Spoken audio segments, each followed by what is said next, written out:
welcome to all colleagues and visitors. Usual housekeeping stuff before we start the agenda properly. Fire instructions: if the fire alarm does go off then the exit is out of the back of the room. Turn right down the stairs and out in front of the County Hall, then disperse into Kingston for 30 minutes. Mobile phones, please switch them off or put them on silent. Please, when you're speaking, speak loudly and clear into the microphone. And as for social media, very happy for anyone attending today's meeting, including members, to use social media provided this does not disturb the business of the meeting. Apologies for absence. We don't have it. I think we're completely full today. That's congratulations to all. But also, we've got a bonus member in the form that Nikki is joining us. And Nikki, I should say, has done absolutely sterling work on the task group that Andy's chaired and whose report we will consider later in the meeting. So I'm sure Nikki would like to participate in that, and welcome to her. Item 2, minutes of the previous meeting. Oh, wait a minute. Apologies for absence. Yes, you all have got email from Matt Furness, who 20 minutes ago let me know that due to a work commitment, he is not going to be able to be present. But when you open your emails, he has sent a note to all committee members relating to some of the questions that in the private meeting we had suggested we would ask Matt. So there are some answers for all of us when you get a chance to read your emails, but Matt won't be with us today. Minutes. So item 2, approve the minutes. Any comment? To approve the minutes, are they okay? Yep, thank you. Declarations of interest. Okay, none have been received. Questions? None have been received. So let's move on to the first item, which is Cabinet Member Priorities Update. Many thanks to all Cabinet colleagues for their reports. This is not going to be the Spanish Inquisition, sorry. Oh, I'm sorry. Vicky's reminded me. Slight change in the agenda, if it's okay. Mike has to disappear for a painful visit to the dentist. So we'll put him out of his committee agony by, if we can move the item 6 to item 5, so that the Greener Task Group is our first substantive item on the agenda, and we'll take, Denise has very kindly consented to stay around so that the car parking charges in our estate will be the final item of the business. Okay, so we start on to Cabinet Members' priorities. Thanks very much to all 4 Cabinet members for their brief notes. So we just start off with questions, I think. I'll just lead off and then open up to colleagues to join. We probably have about 45 minutes on this, so we've got a good time to do a bit of scrutiny. My first question to Colin is, we've had presentations from the 2 LEPs. We know that the leader of the council, Tim Oliver, has made it very clear that he's unhappy at the share of LEP resources that Surrey gets, and is determined to even that out. And I know Colin and his team in County Hall here are working on that. My question to Colin, and we've had a sort of informal discussions, and this is a really important subject for our residents. Maybe talking about tens of millions, hundreds of millions of pounds we've got. And this committee, in its scrutiny role and its policy-making role as advanced policy makers, clearly has a role to play. And I think it would be useful for Colin, from his point of view, as to explain to us, from his perspective, how he thinks this process is developing, and specifically how and in what timescale this committee might be involved in this process of getting much better value out of the 2 LEPs. Thank you, Chair. Thank you for inviting us along this morning. I think that's quite a wide-ranging question, because the place to start really is probably history.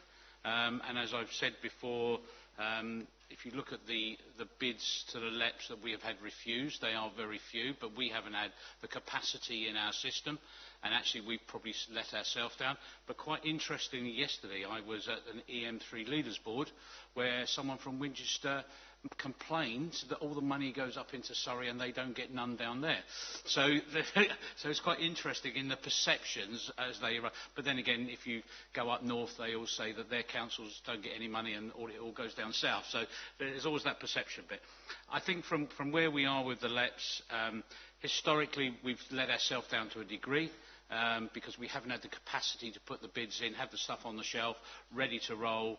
When, I mean, the LEPs work on a function that they have to get money and they have to achieve outcomes.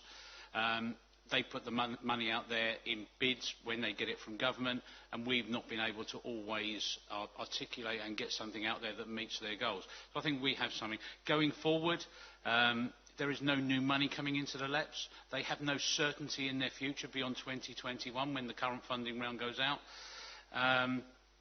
There is some money still in circulation where on the growth fund where they've loaned money and it comes back in and they can put money back out again. But there isn't a great amount left in the pot. There is some bits and pieces we're doing. But I think until the future of the LEPs has been established, we don't really know where we're going with this. Aside from that, I think what Surrey needs to do, and what we're in the process of doing, is rebuilding our capability. Rebuilding our capability because it may not be the LEPs, it may be Transport for the South East, it may be the DFT, it may be Highways England, wherever the money is coming from, we need to be at the table and we need to be pulling together bids and we need to be putting together plans, working with the boroughs and districts to make sure they're aligned with their local plans, and we're in the process of doing that, but it isn't going to be a 2-minute exercise. We need to get the right staff into place, the right capabilities into place. So we're in the process of doing that, and actually releasing capital budget, which again, once the budget's been released, we're hoping to do some more of that going forward as well. Thank you, Colin. Just one.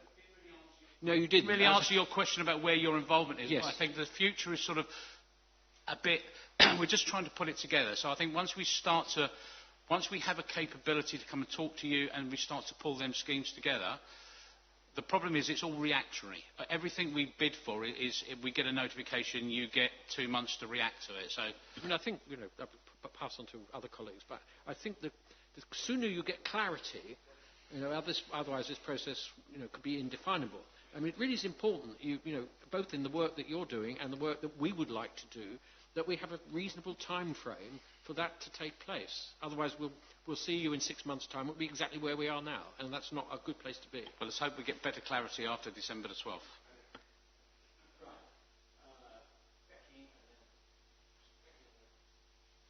Yeah.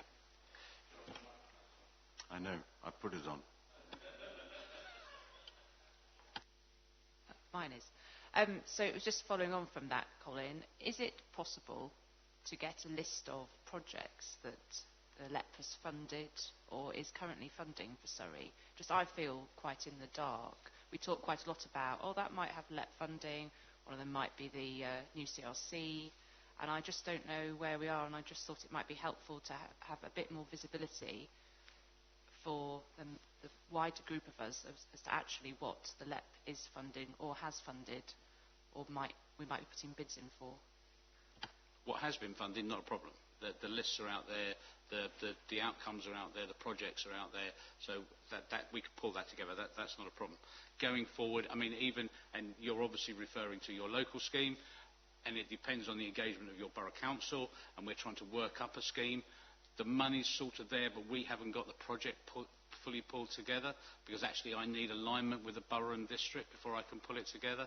So there are lots of conversations. So to bring you something that hasn't been finalised, which actually 2 minutes after I talk to you could change again, is difficult. But happy to have area conversations rather than a general conversation. I'm happy to give you a verbal update when it's not in public and tell you what's actually going on, and I'm happy to do that in any other area. As Andy knows, he's engaged with us a lot other areas. I'm always happy to have those conversations. Thank you. My list says John first, then Andy, then Paul, and then Saj, and then we'll move on from there. So John. Following on from Becky's question, Colin, can I just help, I think. Would you separate the Surrey bids that are in hand? If they're in hand and already delivered and agreed by the LEP, then that's fine. What is in hand? Surrey bids, what is in hand in terms of borough and district bids, and what is in hand between partnered Surrey and borough and district bids. So in other words, a breakdown in each of the three. You did mention capacity and you did mention resource. That applies throughout any kind of bids that we're making. And the next question then comes down to the HIF bids, 4 of which were accepted by government. One is subject to the local plan being delivered, and that's in the Runnymede one, which we're partnered with the borough and district. What happened to the other 3? And equally, it's all very well saying that we lack resource and we lack capacity. What kind of budget requirement for 2021 do you need to fulfill any bids that we wish to make, or any developments, any regeneration projects that we want to put in hand? Because really, we've been stalled for the last 2 years because of the financial issues. So what are your thoughts about how we move it forward?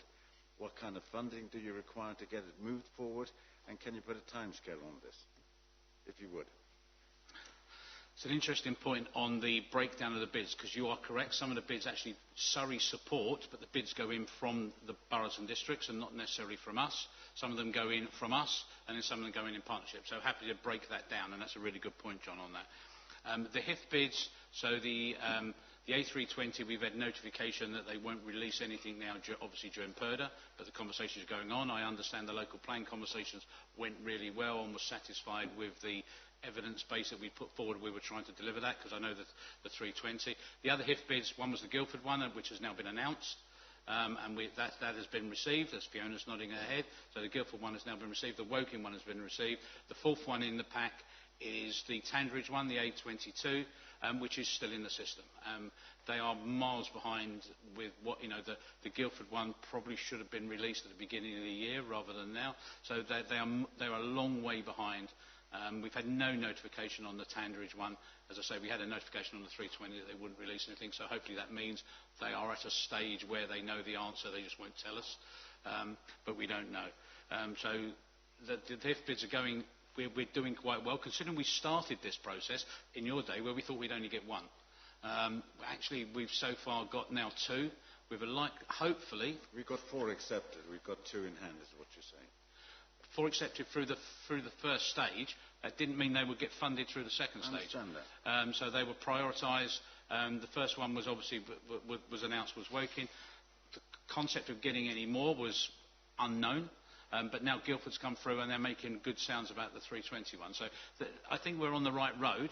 But actually, until the money gets released, and the devil will be in the detail about the Guildford one, we're still unravelling the Woking one.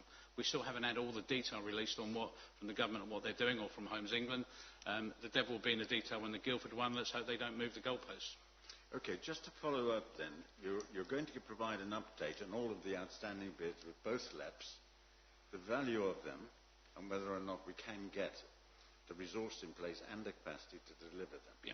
And you'll break it down into Surrey bids. You asked me amount of money. Yeah. Surrey bids, partnered bids with the boroughs and districts, or borough and district independently bidded. The other issue that I find lacking in your report is the major issue of transport for the South East, which I presume you still sit on that board. There has been no information brought out with regard to that. And yet 18 months ago, Surrey were very successful in increasing the number of roads that were going to go into the major infrastructure routes by about 40%. And it was accepted. Nothing's come back from that. There's been no update on whether or not it is now accepted. I know we've got a government issue and all the rest of it, but ignore that. What are the ruins, if you like, with regard to moving forward and getting the devolution in the funding to the South East, which would then reflect back on the work that Surrey's already got in, which would increase and improve our infrastructure? Could we have an update on that, please? Yep. And I don't expect it now. I can give you a broad outline on that I'd now rather if you have wish. detail. But simpleness is always valued. You asked me in your first round of questions about how much would I need to build a resource. Just to plan and deliver some of this stuff, £5 to £10 million Yep. would allow me to bring in a resource. We'll have to use some outside resource as well to start developing these things. And to start, the art form is actually having some schemes on the shelf ready to run. We haven't got any. not to any great depth. There's some ideas. We know we need to do this junction or that junction, but actually they're not shredded out. There's no modelling behind them. We need to do more work on that. So that's the sort of figure on that. Transport for the South East. Sorry, Colin. John, please. Can we just let Colin briefly answer it? Otherwise, it's going to be a dialogue rather than a committee meeting. So, could you just briefly answer John's point? And then I'll call John. You can come back later, but other colleagues also want to speak. And Transport for the South East, in brief, it is stalled because actually we were fighting for statutory status. We're still fighting for it, but actually the last Secretary of State, it was Chris Grayling, said we're never going to get it, although he gave us some more money to carry on the work on the MRNs. The MRN work is still ongoing and actually being submitted, I think, later this year, but we still don't know where that's going to go and where the money pot is, if that's ever going to be delivered. They promised it, but all TFSE are doing at the moment is doing the paperwork. The money will come from the DFT. So we've got no financial understanding of how much we're going to get, whether we're going to get it all. So TFSE is in a bit of until, again, a new government, until we get after someone tells, the LEPs, TFSE, where all the structure's going to be, we don't know. So it's all a bit still up in the air. Thanks, Colin. Andy. Thank you, Chairman. Colin, as you know, we're doing placemaking projects at Waverley, and the first of which is the Farm and Strategic Plan. I know you're well aware of this.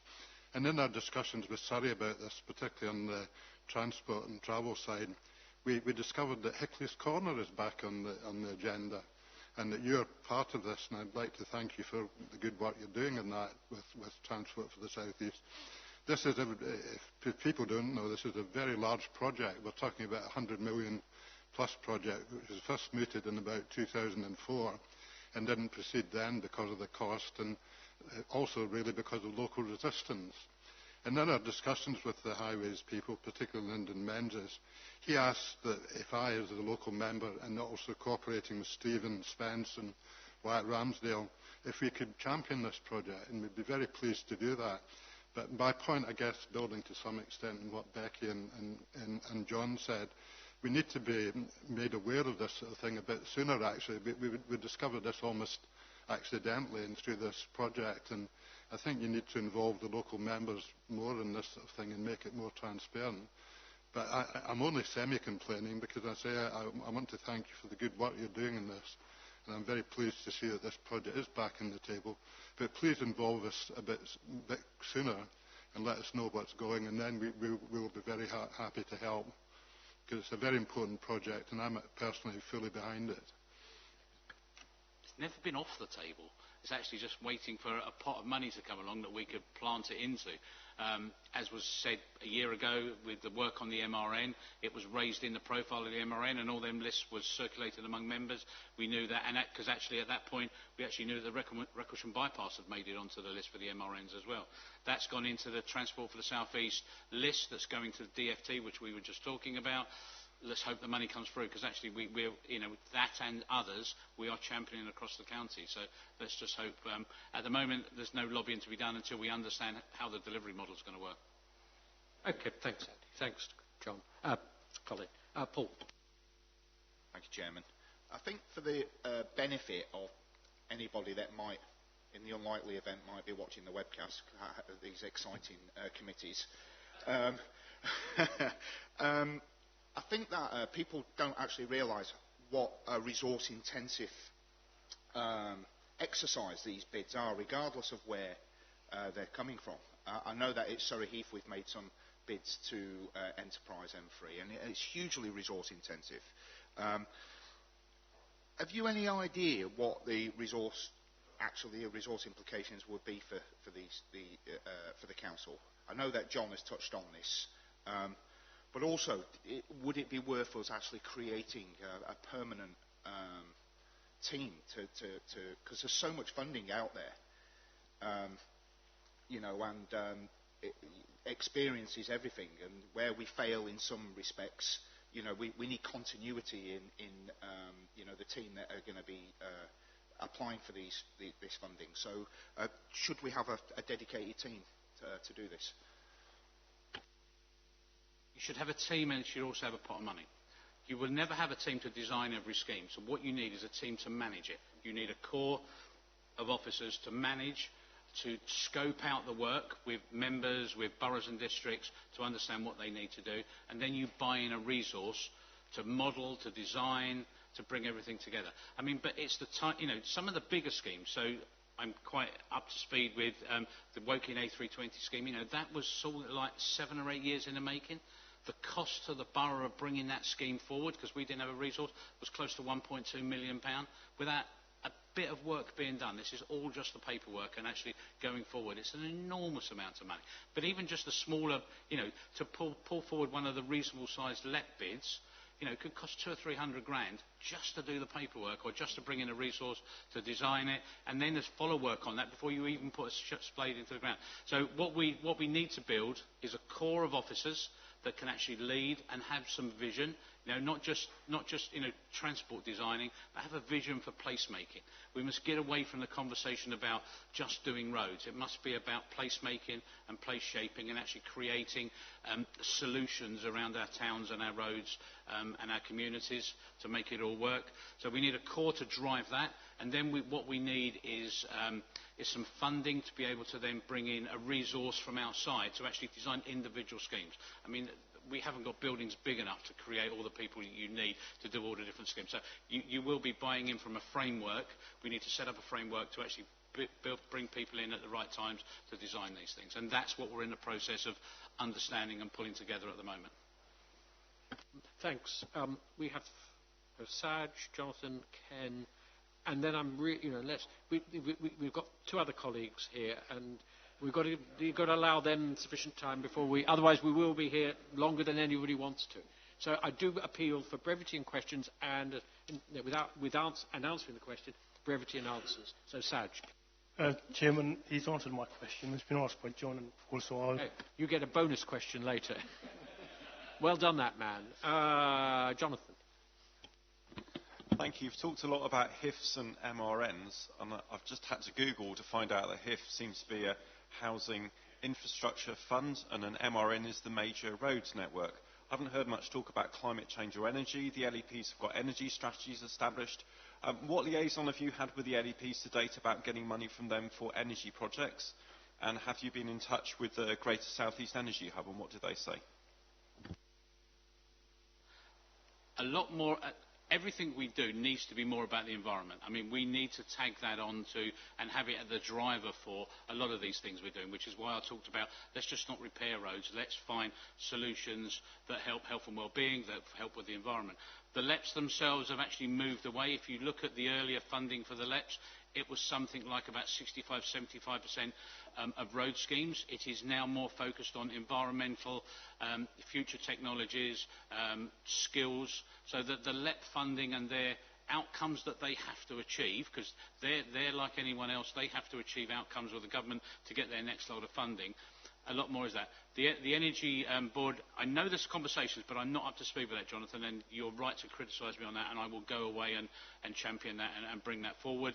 But I mean, to be fair, I'm just learning all about this. I've been doing this now for a year and bringing myself all to do that. So I think the energy... I know Gillian is driving, and Gillian unfortunately can't be here today, but she is driving a lot of work around renewable energy sources. So whether it's wind farms or whether it's solar panels or whatever it may be, she is a massive driver on that and bringing some people around the table. So I know there's work going on, but I'm not at the front of that myself, and I need to bring myself up to speed. So I'll take that as a knock on the chin, and actually we'll go forward and do something. It would be great if you can come back and just confirm what you've actually done. And I think we need to move beyond talking about driving solar panels down the road. We maybe need to generate work out of it. I think it would be good to engage with the South East Energy Hub. And if only 2/3 of their money is spent on roads now, then 1/3 hopefully is on other things. But maybe we can lead the way in making the shift, because in your presentation of what you've been up to, it sounds incredibly roads focused.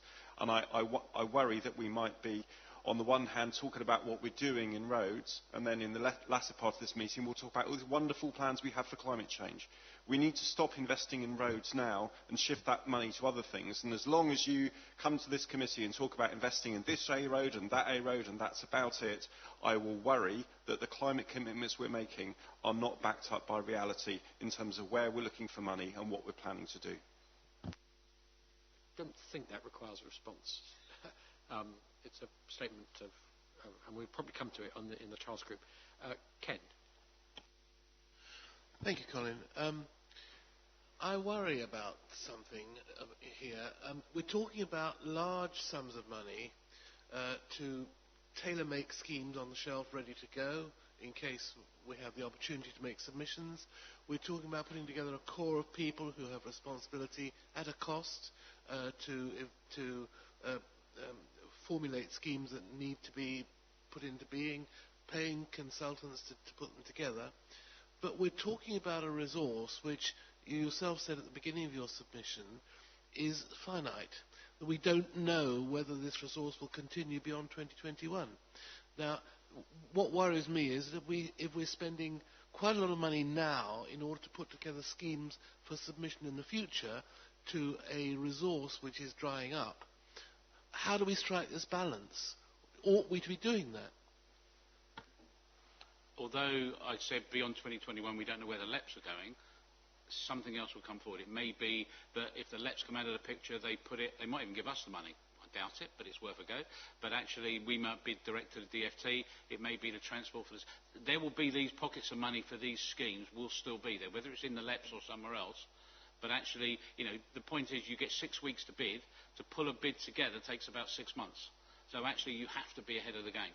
And that's why we need, from a place-shaping point of view, we need to understand. And Jonathan's right, it is about, we need to look at the environmental impacts, but actually some of the highway schemes help to the environmental impact, because actually to cure air pollution, actually if you can make roads flow better, you can bring traffic lights up to date to remove congestion, you can help the environmental and the air quality. So it is sustainably linked, but we need to be more aware of that environmental impact, but absolutely we need to be planning ahead because the pockets of money will always be there. This is the world we live in now, where we have to bid for funds for whatever government is in place and whatever schemes and bodies they put into place, because they won't just give us the money. We have to go through this, jump through these hoops to get it, and we have to be more prepared to jump through those hoops.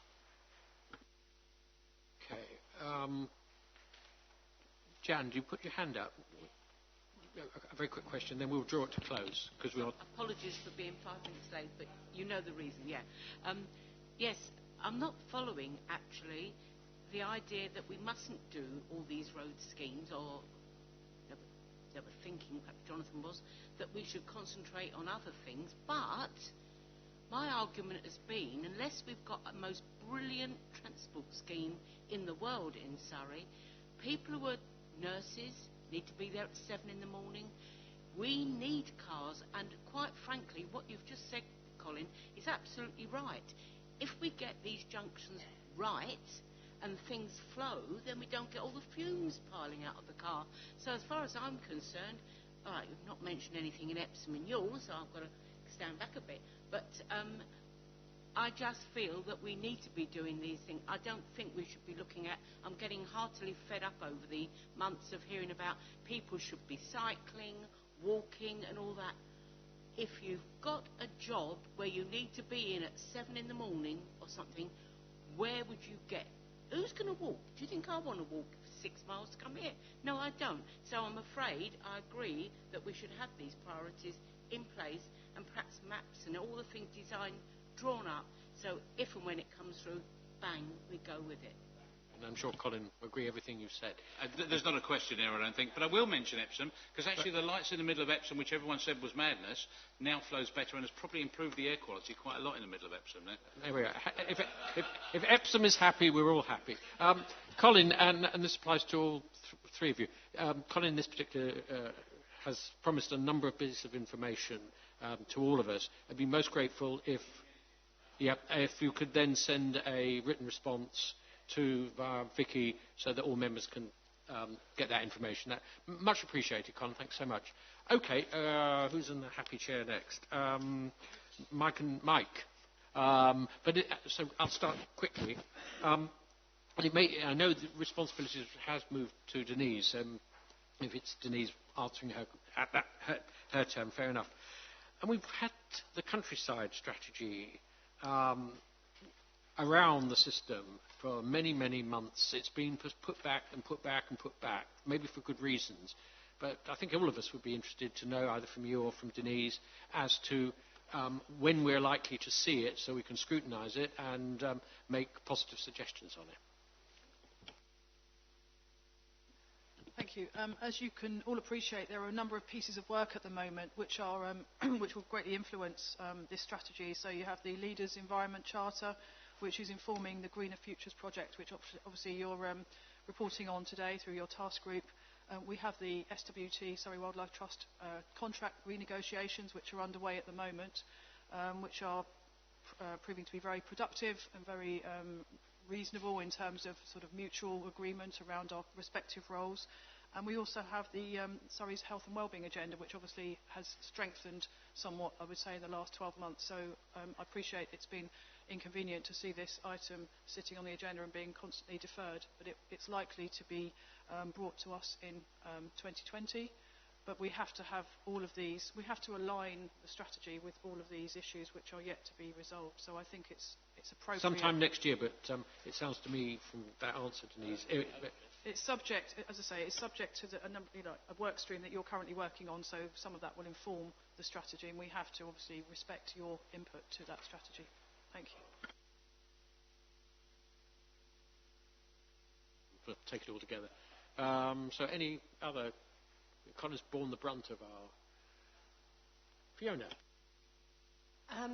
This is one for Mike, and I'm sorry, it's going to sound like a bit of a complaint, but I'd be ever so grateful for an answer.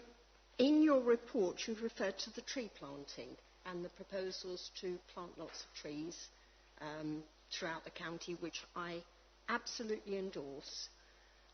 I was very surprised to find that there was a proposal to plant lots of trees in a recreation ground in my division, and nobody had actually told me about it.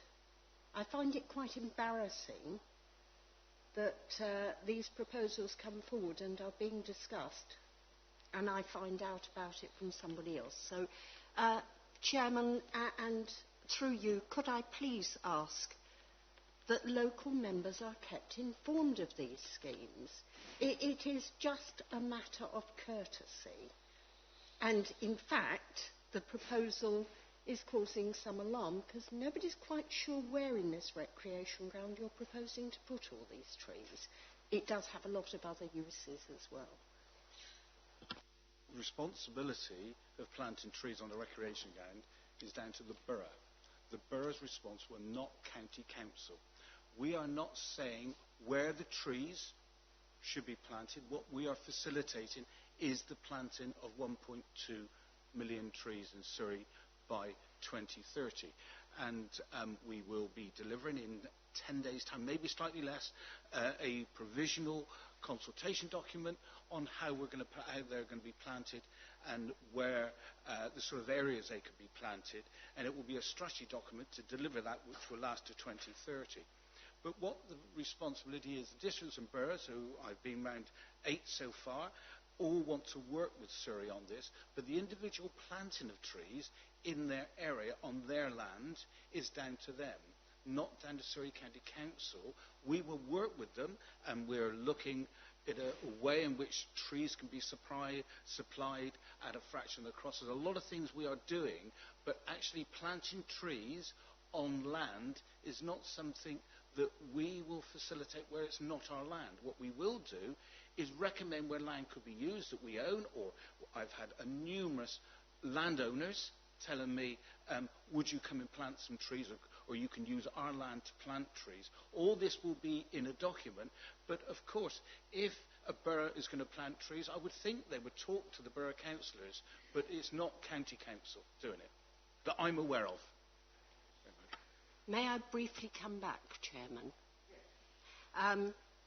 One of the things that would help in some places in my division is where we have like a lot of areas in Surrey, we have a lot of traffic, and very often it's standing waiting to get to roundabouts, junctions and things like that. Would Surrey Highways consider doing some tree planting on the verges to help mitigate the pollution from that traffic? This is all part of the strategy. The strategy will include where we could plant it on highways, but you've got to be very careful how you plant it because of the root structure. We're looking at where we should plant it for flooding. This is so part of the section of the strategy will be flooding, how you can use trees to mitigate some of the flooding. And what I will be urging all members and all boroughs to do is once the consultation comes out, and because of this thing called PERDA, we cannot announce it in the way we would have normally announced it. We would have done it during next week, because I'm sure all members here know what the 23rd of November is Tree Planting Week, and we were going to announce it then. But because of PERDA, we have to take a softer approach. What I just urge every member and all those interested people, and I have to say, I have more emails from residents and organisations who want to get involved in this than probably anything else. So what I would say, when it's all announced, please contribute. We haven't decided what the strategy to be. We need everybody's views on it before we produce it, and we will be delivering it. This will go on the 3rd of March is when we're going to actually deliver the strategy. But it will be focused on what the residents and tree groups, there's phenomenal tree groups in Surrey that want to get involved. So to me, this is a collective piece of work which I think I'm quite excited about. Excellent. I'll shut up. We are, yeah. We can visibly sense your excitement. Keith and then Ken.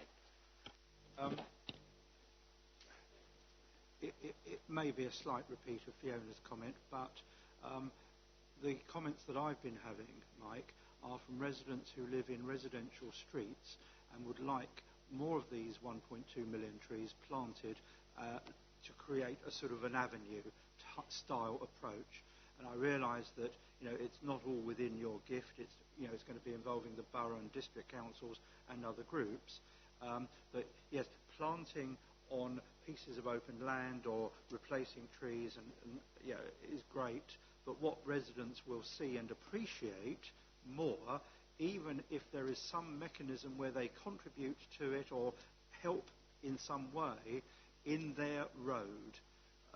That's all I would say. And I hope... What I would say, you're absolutely right. What members won't know, I'm sure, is that DEFRA are about to produce an urban planting a tree strategy, which will be very helpful. But we've been working very closely with our highways colleagues because the number of residents are saying the same as you. As long as it's the right trees, and I know you might think that's funny, but they need to be the right tree, planted in the right way, it can work. But we have had some really productive discussions with Matt and Lucy about how we could do this, and this would then go into the strategy, which I think our residents would welcome. For information, I did use part of my highways allocation locally last year, and there are now 5 trees in a road in Fairlands where there weren't before. Actually, the query was from residents about can we have bollards put in to stop antisocial parking? And the highways manager for our area came down with me, had a look and said, look, people always think bollards, but actually it'd be better to put in trees because they're better and they will have the same effect. So that's another sort of quirk of the issue, which I see Mike nodding at, just for members' information. Mike, I think you've been concerned with matters of the management of our countryside estate for as long as I have, and I've sat on select committees time and again, which have been bearing down upon the need for our countryside estate to become self-supporting at least, if not profit-making. What concerns me is our new climate strategy seems to me to bear down to some extent upon the ability of those who manage our countryside estate to make a profit. Do you think that the strategy which we're now adopting of climate emergency and what flows from that is going to call upon us to moderate our demands upon those who occupy our estates to become self-supporting? Really is one for Denise. What I would just say, and then I'll hand to Denise, is that The climate emergency is about what action you take, and we're going to be discussing that in a moment. And it goes across all departments. And what I would say to you, the countryside is really important in that route. But don't let's underestimate the excellent work the SWT have done over many years. And when you compare what Glover has said about the countryside and what's happened to triple SIs across the UK compared to what's happened in Surrey, we've really looked after the countryside more than many, many other areas in the UK. And I think funding, wherever that comes from, is going to be important. But I think we can do all of what we want to do in our strategy. And remember, the document before us today is the start of developing a strategy for Surrey. Nothing is yet been written to say this will be the strategy. We've had a lot of work done on the vision for Surrey to 2030, which I think some of those elements will go into the strategy. But I think we need to think about what will the strategy be, and that's the work we're going to be doing through a members' reference group. But the countryside, it's important that we protect the countryside for future generations. And I don't think anybody at all would disagree with that. Denise, I don't know if you want to... Just to add to that, I think what I'm hearing, Ken, is that your reservations perhaps over a climate strategy which may inhibit or constrain the ability of the rural economy perhaps, or even Surrey Wildlife Trust's activity in terms of conservation with a not necessarily conflicting but parallel climate strategy or agenda, climate change agenda. So I just think we need to be very mindful as it's developed of making sure that is not the case, because we need a thriving rural economy. Yeah, we have recovered the quality and the condition of a lot of our land in Surrey to a favourable state, which is a great thing. But we have to be mindful of the fact that there are agendas which can perhaps, as I say, inhibit through, I don't know, even I think vineyards. I think there's a view that they can have a limited effect on carbon sequestration, I think. I'm getting technical now, this is probably Jonathan's area, but there are certain industries in the rural areas which climate change agendas can have a view on, and I think we just need to be very mindful of that. So I'm hearing what you're saying, but I'm happy to take that offline and have that conversation. Thank you. I've never been opposed, I've made it clear, Council, I'm not opposed to the measures that we're looking at that are thought to be helpful in climate change. But what worries me is the impact that will have upon the management of our estates, and whether we need to bear down quite as hard on our estates as we have been. Thank you, Ken. We've got Mike, Jonathan, Andy and Jan. So we can overlap this because it's important to get the dialogue, but bear in mind we've got two important items and a number of colleagues have said they've got to leave around midday. I want to cover everything but do it fairly. Mike. Can we take some of the money to get rid of tree stumps? A couple of things on this. One, okay, if you leave tree stumps, can you at least try and get somebody to use the chainsaw to get the bark off, because the stump will decay. Without the bark, it will not decay with the bark, so I am told. I like the idea with the bollards, but I'd like to know how many trees actually we've got. In other words, I really want to know how many will be dying soon, because most of our big trees, or the good trees, were used in the First World War 100 years ago for the trenches, and so one could say there's a lot coming up due now. So are we going to have the whole of Surrey looking a bit like the Somme for stumps all over the place, because it really upsets. Can you put some money into it, and what can you do about it? Very briefly, all those sort of things you're talking about, remember 23.4% of Surrey is wooded. You should leave parts of the tree there because the segregation of carbon. So I don't know what the new policy will be, but it will be in the strategy. And the other thing I would say to you is that the beauty of the strategy is going to be we're going to map where all the trees are. So each year, as we grow more trees, we will overlay the map onto that. So we know where all the trees is. I'll take the stump away, but there is an environmental reason why some stumps are left in. Whether all of them should be, I'm not somebody that's specialist in there, but I've got somebody who is, and we will ask them. limited number of stag beetles you can give homes to on a small stump. Good way to end that dialogue. Jonathan. Thank you. Just at the very top of your update, you mentioned the future bus strategy. Jan's already mentioned, that it's not possible for everyone to walk and cycle everywhere. So buses, as well as the train lines where they exist, are absolutely vital for people to get around.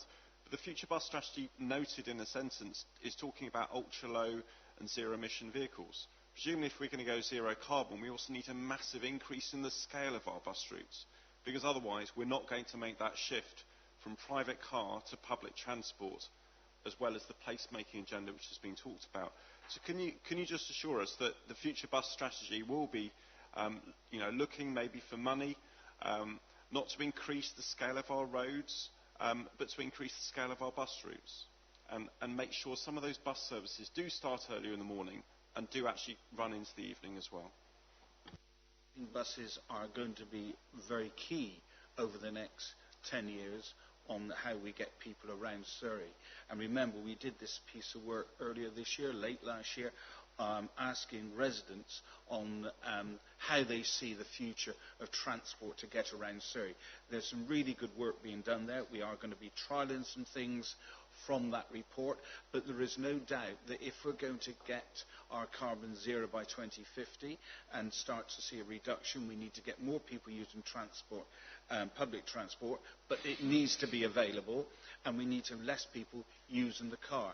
And that is the long-term strategy. We're looking at some work, particularly with electric small buses, with our borough colleagues, and I've been talking to them as I've been going around. I think we're going to see quite a significant change in the way people get around, because they need to. But we need to supply the buses and in the way in which people can get around. And also, we need to link up buses to trains. We've not always been good at that. Our bus companies have not always been good at saying, right, you need to be at that train station at a certain time. We need to do that. A lot of work to be done, but we need to do it, because to be quite frank, 2050, some of you may be still around in this council, but we need to start now, and I think the service is aware of it, and certainly Tim is very much aware, and Tim Oliver, that we need to look at resources to make that happen. But it will be over a period of time. A lot of work going to be done in the future on that. And again, I think that will be certainly, Chairman, because as you know, I don't really look after buses. That really is, Matt, I look at it from an environmental climate change. But I think that will be something that this committee would very much want to be involved in. Because I can remember this committee when it was involved in the other way, when they were cutting £2.5 million out of the budget. This is how do we improve it for the future? Thank you. Andy. Thanks, Chairman. Mike's already covered the point I was going to make about tree stumps. I'll just add one comment that residents actually don't see this as an environmental thing. They see it as we're doing it just to cut costs. And we always used to remove the tree stumps, but we don't anymore, and residents think we're doing that purely for financial reasons. If there are good reasons to do it, we need to get that across. Both. Jan. Well, I agree with what Andy's just said, where we had 3 accidents outside a church because they cut the stump to that height. Everyone's looking left and right and kept hitting one side of the car. So that wasn't a very good thing. So my concern is, as you know, my division is densely populated. It's not rural at all. And the tree situation is absolutely essential, because you go down a road that's called Avenue, not a tree in sight. And this happens all round, I imagine, the county, but the problem is I've always paid, over the years, so much each year to get some roads dealt with. Lovely.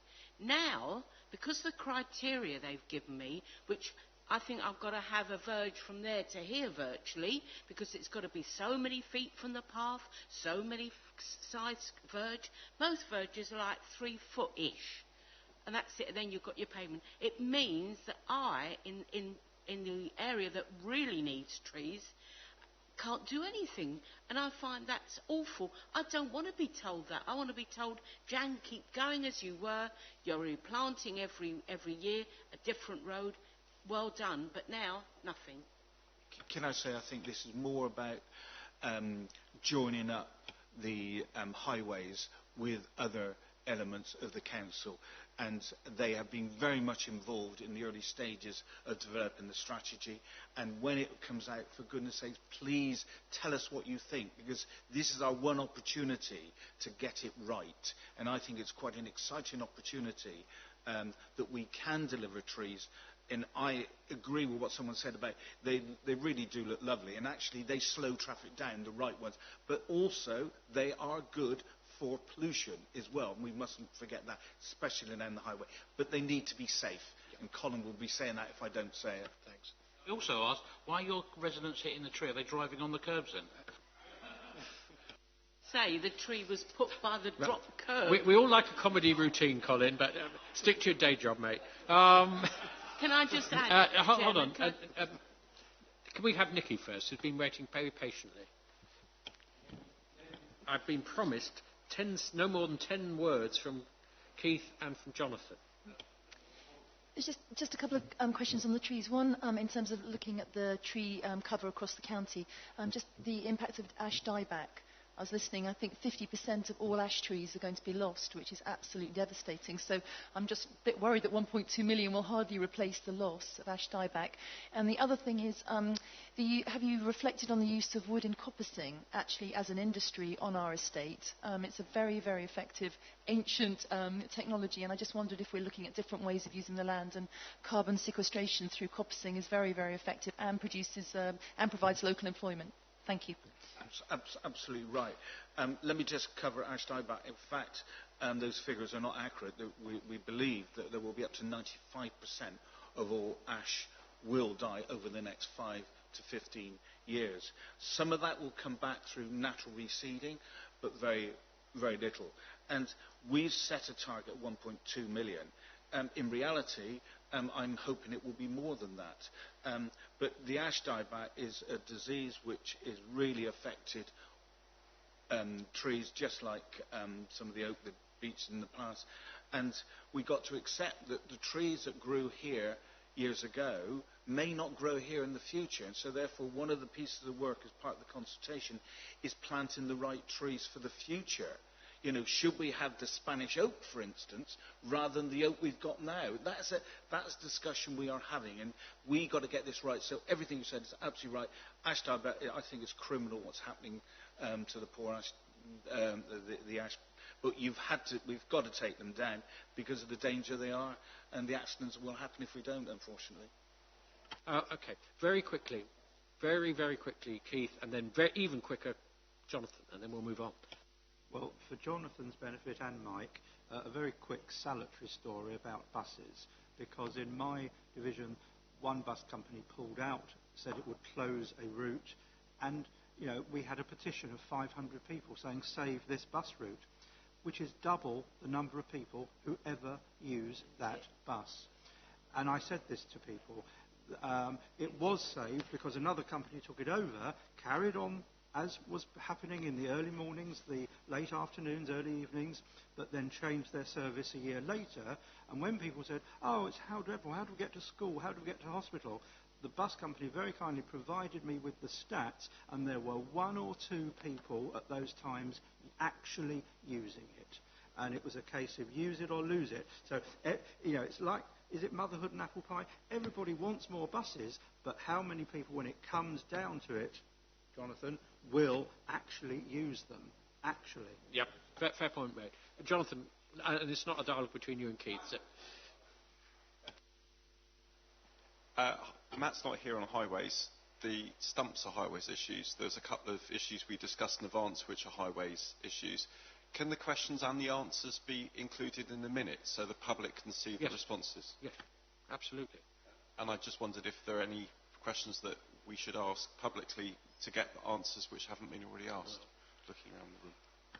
Well, it's the knowable unknowables. Matt Furness. I mean, this is why it's, we all know why cabinet members, 3 of them who are here, should really, really make the effort to be here. I'll say no more than that. Okay. Oh, I'm fine on one, Becky. Well, it is a question for Matt, so can I ask that? Shall I ask that here? Because if Matt was here, I was going to ask him about the drains, the drainage issues. Well, yes, I certainly raised when we had a private meeting. Yes, I think we do. Can we put it on? You were at the meeting, Vicky, to phrase something on the lines that that Becky raised and our colleagues raised to Matt about the drains, and we will expect a reply from him addressing that issue. Absolutely right. Thank you. Thank you. Well, just one question. We can't leave Denise completely isolated there. She's basically been so patient. The question I have, and you may not be able to answer it, is about the fire service changes. We know that probably the PERDA, the inspectorate report, is not yet available and probably won't be until after the general election. But as much as you can, given that the council decision was taken in September, a lot of work has been done before that. Are we, even at the end of November, seeing any improvement that you're comfortable with in the performance of the service and addressing some of the issues that many residents felt very strongly, and including the union itself? So I think the first action that was taken was actually appointing the senior leadership team, because as you know we've had temporary and interim arrangements for some time, and we now have Roger Childs, our Assistant Chief Fire Officer, is one of those appointments. So that gives a great deal of stability to the service, which is very helpful at a time of extreme change. In terms of the inspection letter, so we have received that letter. We can't comment on it, but it reflects very well on the work that we've done. So as and when that's published, it will be a very comprehensive and analytical reflection of their view on all of the work. In terms of the reservations around staffing, headcount, recruitment, you get regular updates through the member briefings and the Chief Fire Officer's report, so you'll see the very high level of activity with regard to on-call and whole-time recruitment. As you've been informed through the report that you had, we have another whole-time recruitment campaign which has just commenced. You've raised some questions around the FBU dispute, and just to give you an assurance, there is a very sophisticated communications campaign which will manage any risks from that, and the resources and plans are in place should there be any matters arising. But the service takes a very proactive and very open approach to managing these issues, and we have regular meetings with Fire Brigade Union officials, and they are progressing well. I think we've had a joint statement issued to that effect. So with regard, you've got obviously information around the phasing, so if you have any further questions, but in terms of confidence, we're on track and we're performing exactly as we set out to, against all of the detail, and you've had a huge amount of information, and I'm very grateful to all of you, particularly to the task group members, which I understand you'll have a working task group reconstituted to monitor the performance going forward. But yeah, with regard to confidence and assurance, I have that. Thank you. Denise, very much. Keith. A question for you. Are we considering item 5A in this section, which is the supplementary? We can do the task group first. That's going to be separate. Thank and you. Then that with the second one. Yeah. Okay, Colin. And funny enough, I just sat down with Roger and had a chat to him. When I go round, I talk to a lot of the fire chiefs, the new management team, and I just sat down to Roger and I said, it feels so different. From 2 years ago, there is a buzz around the leadership in the fire service about where they're going. It's still got to be filtered down, but there is a great buzz within the service about where they're going, what they're trying to achieve, and it feels like a whole team effort. And it does. There is I know it's only a gut reaction and a feeling, but actually it feels so much different to what it does what it did a couple of years ago. Thank you. Okay, where we are. Yeah, quickly. As you know, the station at Hazlemere had some cuts, and I know that I met regularly with the fire team there, and they still are really worried, and I just would really like to invite you to come down, maybe, or one of the team, to meet with them and just to reassure them that actually the changes you've made will be monitored, and if things really don't work as we hope they will, that there'll be some moderation to the plan. Thank you. I'd be very happy to visit Hazlemere. I'm sure we'll arrange that. Thank you. Right. I've done a John Burko, and we've now had doubled the hour for question time. But I do thank colleagues around the table for their questions, and the 3 cabinet members who very kindly submitted their reports and answered, I think, our questions very courteously, very effectively, and very comprehensively. So, thanks, guys, very much indeed. Right. Do please stay.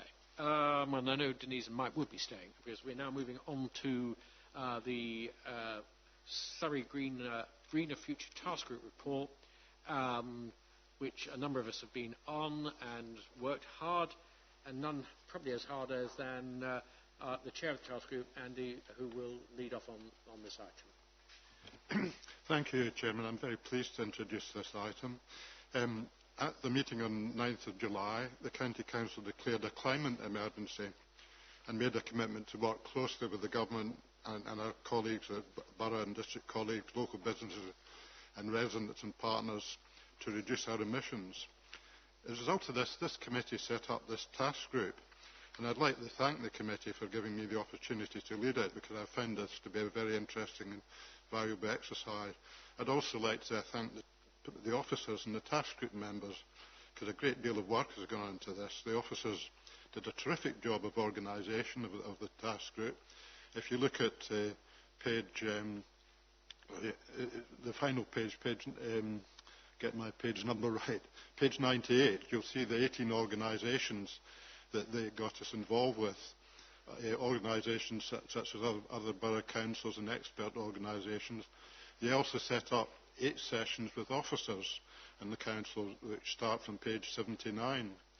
A couple of these things I'd just like to mention as illustrations that I found of particular interest. On page 89 you'll see that Woking Borough Council, where our deputy leader Colin is a member and I believe an executive member at Waverley, they've been working on this issue since 2002. And Woking Borough Council are well ahead of every other borough in Surrey. And it seemed to be an example to us. Certainly at Waverley, we'll be asking to meet Woking, in fact, because we'll be doing a climate emergency as a borough council ourselves. So I hope Colin will help us in fixing up a meeting with Woking, because they're doing terrific work. The other one that particularly struck me, the other organisation, there was a visit to Hurst Park Primary School, who are a Green Flag Eco School. And this one really struck me. They've been an eco school since 2006. And the thing that really struck me here was the impact that the children had, actually.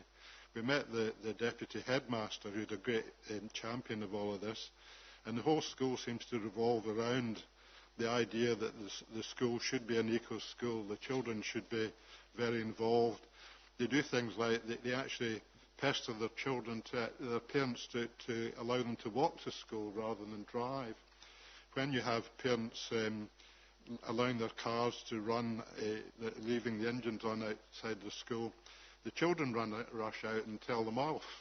And they have T-shirts that say things, don't be an idler. And there was just a terrific atmosphere at this school, and it struck me that children are so important in all of this.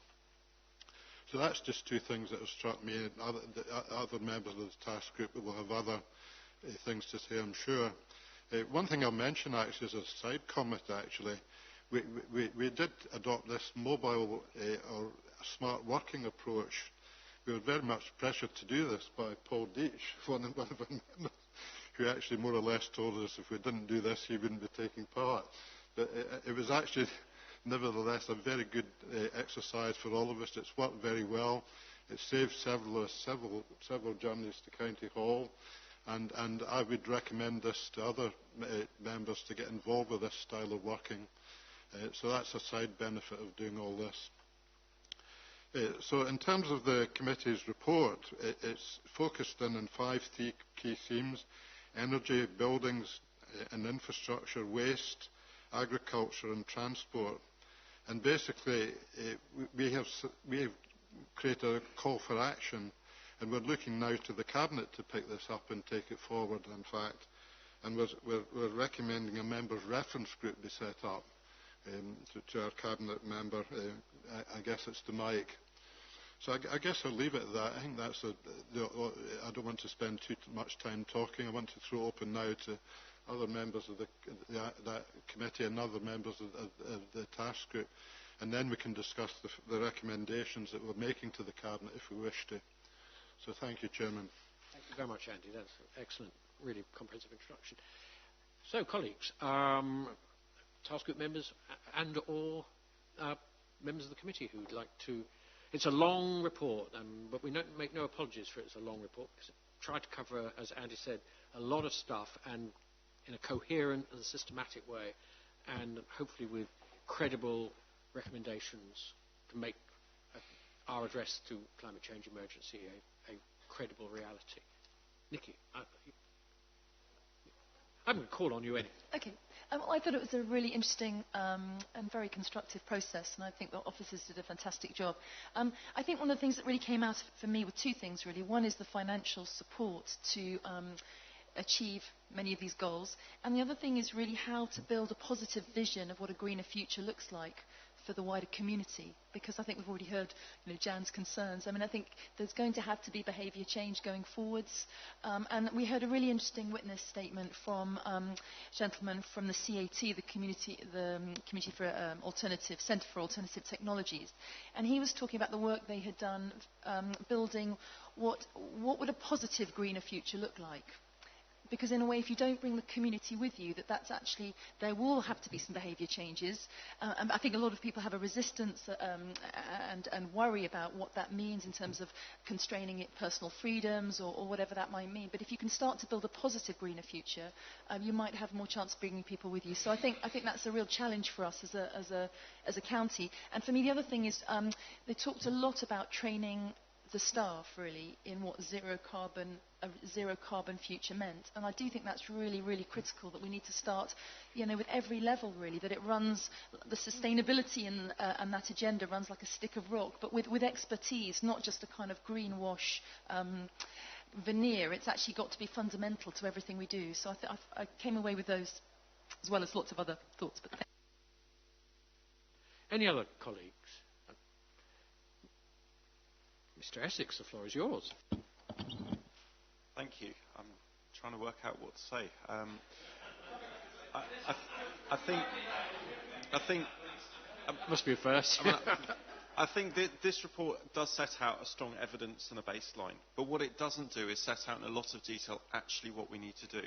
I feel like we're on the task of building that vision, and what we've done is we've created a foundation.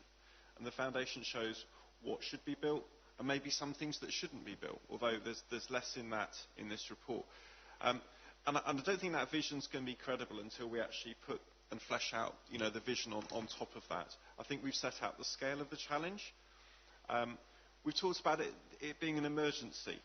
So there are lots of dates on this that say do things by 2030 or do this up until this date. I really urge the Cabinet, when they look at this, to think, well, if it's an emergency, how much quicker can we do it than that?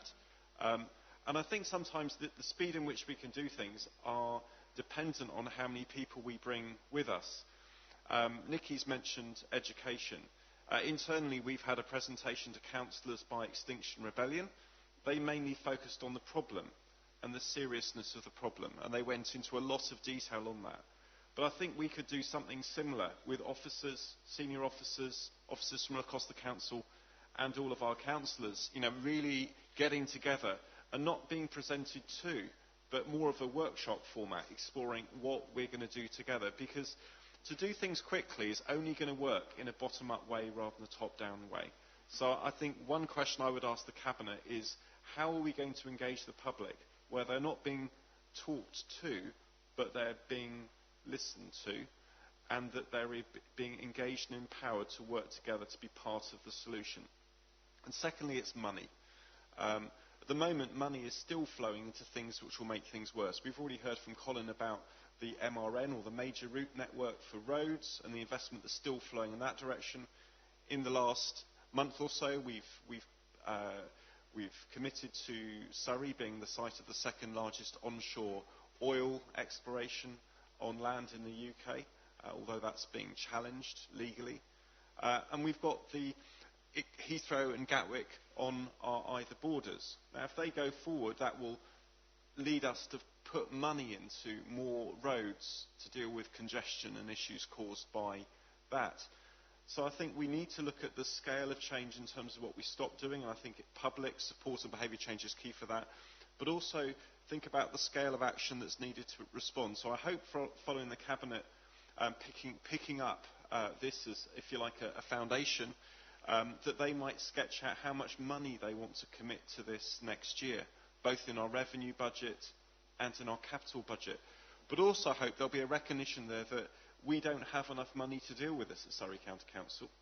If we were to retrofit every home in the county with, say, £4,000, £5,000, we're now into the multiple £billion of money to be spent just on housing, let alone the rest of buildings, let alone looking at transport or the need to plan for renewable energy generation rather than oil drilling as our main future source of energy generation in this county. So it's about a scale thing. So I really hope that we can plan to engage with the LEP, engage with the government, not just about changing laws and regulations, but setting out a clear plan that says, this is what we want to do, these are how many of these things we want to do, this is how much money it's going to cost us, and therefore, how are we going to work together to get that money and make it happen? My worry going through this process was that we had a brilliance of efforts on the officer side. We were able to hear from lots of inspiring stories of what people think is possible from officers within the council that isn't yet happening, but also from best practice across the UK. But unless the money matches the plan, my worry is that this will be a nice document that sits on a shelf that people refer to or update once a year. It needs to be a live document, and to make it live, it needs to have money flowing through it. Thank you, and a very, very powerful sentiments with which, personally, I agree entirely with everything you just said. Saj. Thank you, Chairman. I found this report very interesting, and as you mentioned, Woking. I mean, Woking is leading on most things, and one of the recommendations in there was setting up a own energy company. I wonder if it's possible to actually look at Woking and maybe join up with Woking instead of duplicating, because that in itself will be a extra expense incurred on that sort of thing. On the whole, if you look at it, you know, we go into the schools and we say that the parents taking children to school, but we are at fault because the school places are not always possible to actually have children going to their nearest school. In my division, for example, in Napio, I've got a person who lives 100 yards away from a school, and they've been given to Bisley. And that's creating a pollution, because they have no other choice but to drive. So I think in some ways the county needs to, our educational department needs to look at that as well, and where people have got more than one or two children, to try and accommodate them in the same schools, not put them away everywhere. I've got a sister who has 3 different schools to go to, no other choice but to use a car. So we need to do that. But on the whole, I found this very interesting. But do please come and visit Woking, and we are miles ahead. Thank you. Woking is the centre of the universe. That is a self-evident truth. And Runnymede is the second. So, John. Thank you, Chairman. I think to a very large degree, Jonathan summed up my view about the report, which incidentally I find to be a very good report, very detailed, very broad in its outlook, and that I think is a problem, because that's all you can do, and you plan to do that. The problem is, how do you do it? In total, when the public were consulted, there were 157 responses. 15 of them were 19 were organisationals, and the rest were individuals. That doesn't actually augur well for public acceptance of what we are putting in place for them. Basic things need to be addressed very fully. There is an issue with my local hospital, which is transferring some of its procedures and services to Tooting. And it's quite impossible to get from Runnymede to Tooting by public transport.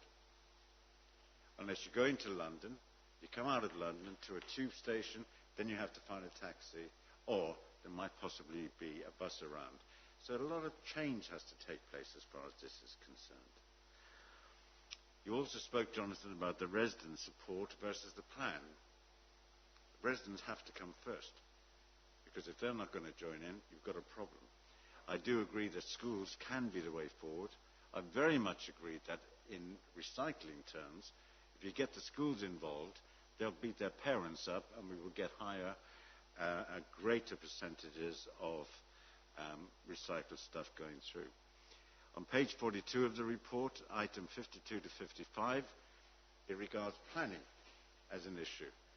Well, there's no legislation in place to force a local planning authority to insist on anything. And although some of the manifesto things about planning by some of the parties now looking to be elected are saying they will change all this quickly. Well, it's like flooding. It happens, everybody comes down and says, don't worry about money, it'll be there. And they go away and that's it. That's all you're ever going to get. So these are just basic things. Energy efficiency in social housing. That has to be costed by the local authority, the boroughs and districts. We're looking at doing it in Runnymede. And the amount of monies that you're talking about are horrendous in terms of getting this right and delivering it, which is what the point is all about. So my issues about the whole thing is, let's try and get some targets in place that we can achieve. Because you set some very, very strong guidelines in terms of by 2035, 2025, and green electricity energy by 2020. Let's see if we can get that one done, because that would be of interest if we can. So it's about being achievable. It's about bringing people forward. And don't forget, Woking has shown the way. It's not the residents of Woking who are pushing this.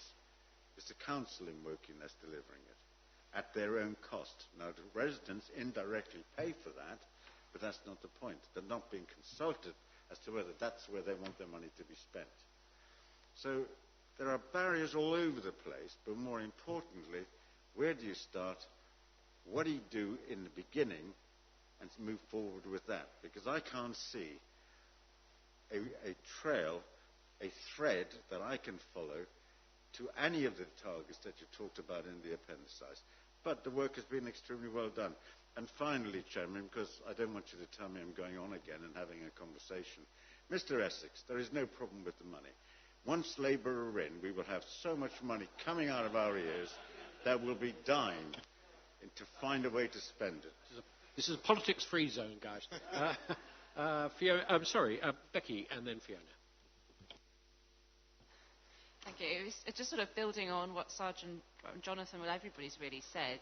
I think that decisions continue to be made apace in the council, and that this work on the greener future is sort of a separate piece, and we kind of need to bring that together so that on our decision-making list, the pro forma that we have that have the recommendations on it for any recommendation or suggestion of something that we do, that on it somewhere, as well as a financial consideration, which is obviously key, we should also have, does this chime with our climate change strategy? Because even in the last few weeks, when we talked about the Horse Hill drilling, but decisions are being made, or we're talking about the school transport. People are making decisions about something which doesn't at all agree with the climate change, and there doesn't seem to be a sort of requirement, like an tick list or anything that says, have you thought about the climate impact of this? And we probably should be saying, what is the climate impact? And if it doesn't agree with our strategy, then we should say you need to find another solution to that. Fiona, yeah. Thank you, Chairman. Two things, 2 points that I'd like to make on this, and both of them we've actually touched on in earlier items anyway. One was the air pollution because of traffic and things like that, and the need for people to be prepared to make that modal shift away from using their cars into buses. But unless local authorities have some means of influencing how those bus services run, we are going to rely on the commercial sector to do it, and they don't have the same incentive to actually achieve these targets as we do.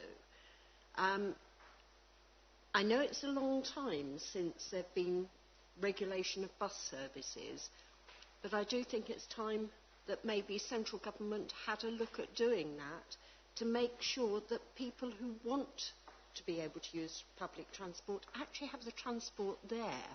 I'm very lucky in my division. We have possibly an oversupply of buses because of all sorts of local issues. But there are villages around Guildford Borough, and I'm sure across the rest of the county, where bus services are absolutely minimal. And if people want to go anywhere, they have to use their cars, and we need to change that.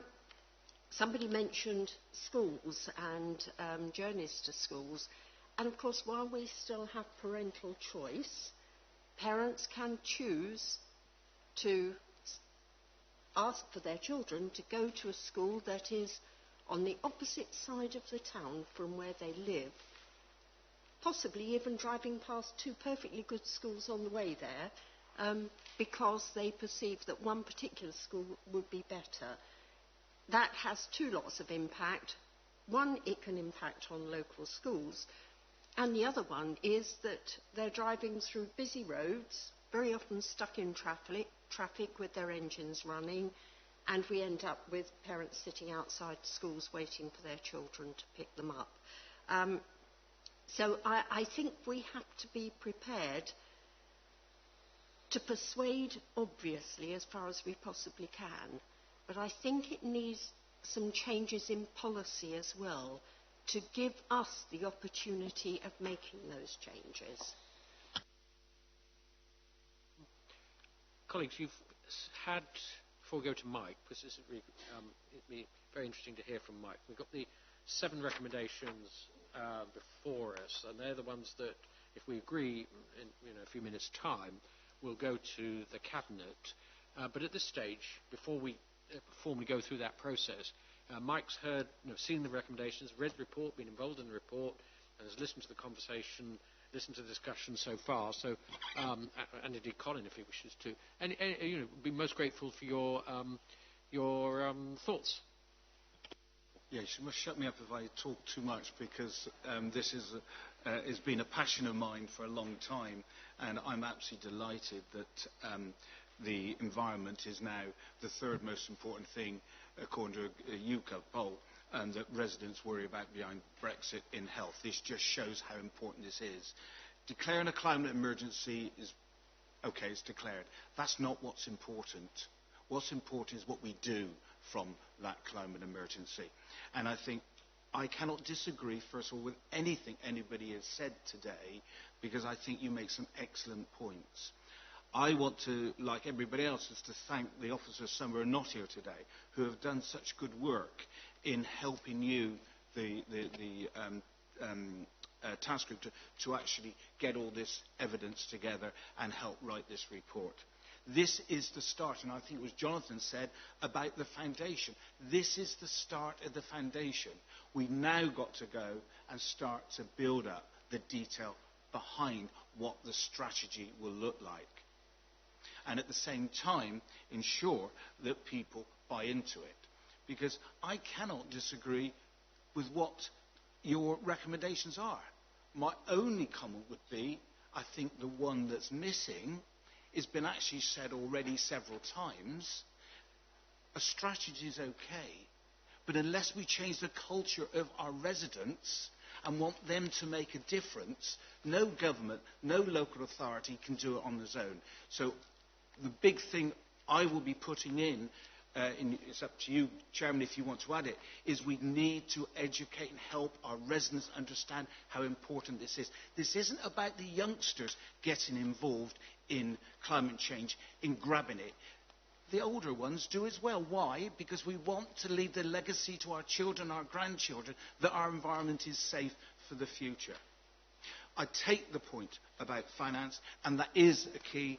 I've written a number of letters to government ministers. Obviously, things, because of this thing called a general election, have stopped, but we do need help with finance. Yes, we do need to put finances in. And tell me, committee, if 2 or 3 years ago I said to you, well, we've got 2 people that are developing a tree strategy for Surrey, and I've got it in the budget for this year, you would not have believed me. But that is a commitment that this council has got. And there's other things we're really looking at, our structure of the environmental services to support this work, which is absolutely essential. I've been going around every single district and borough. I've done 8 so far. I've got 3 more to do. And what is absolutely clear with every single borough and district, they want to work together. This isn't about Woking doing it, Waverley doing it, Surrey Heath doing it. It's us all working together because we're so much stronger together. It's not about politics. This is what matters to our residents. So what I've been agreeing with is I've been going around with the districts and boroughs through the Surrey Environmental Partnership.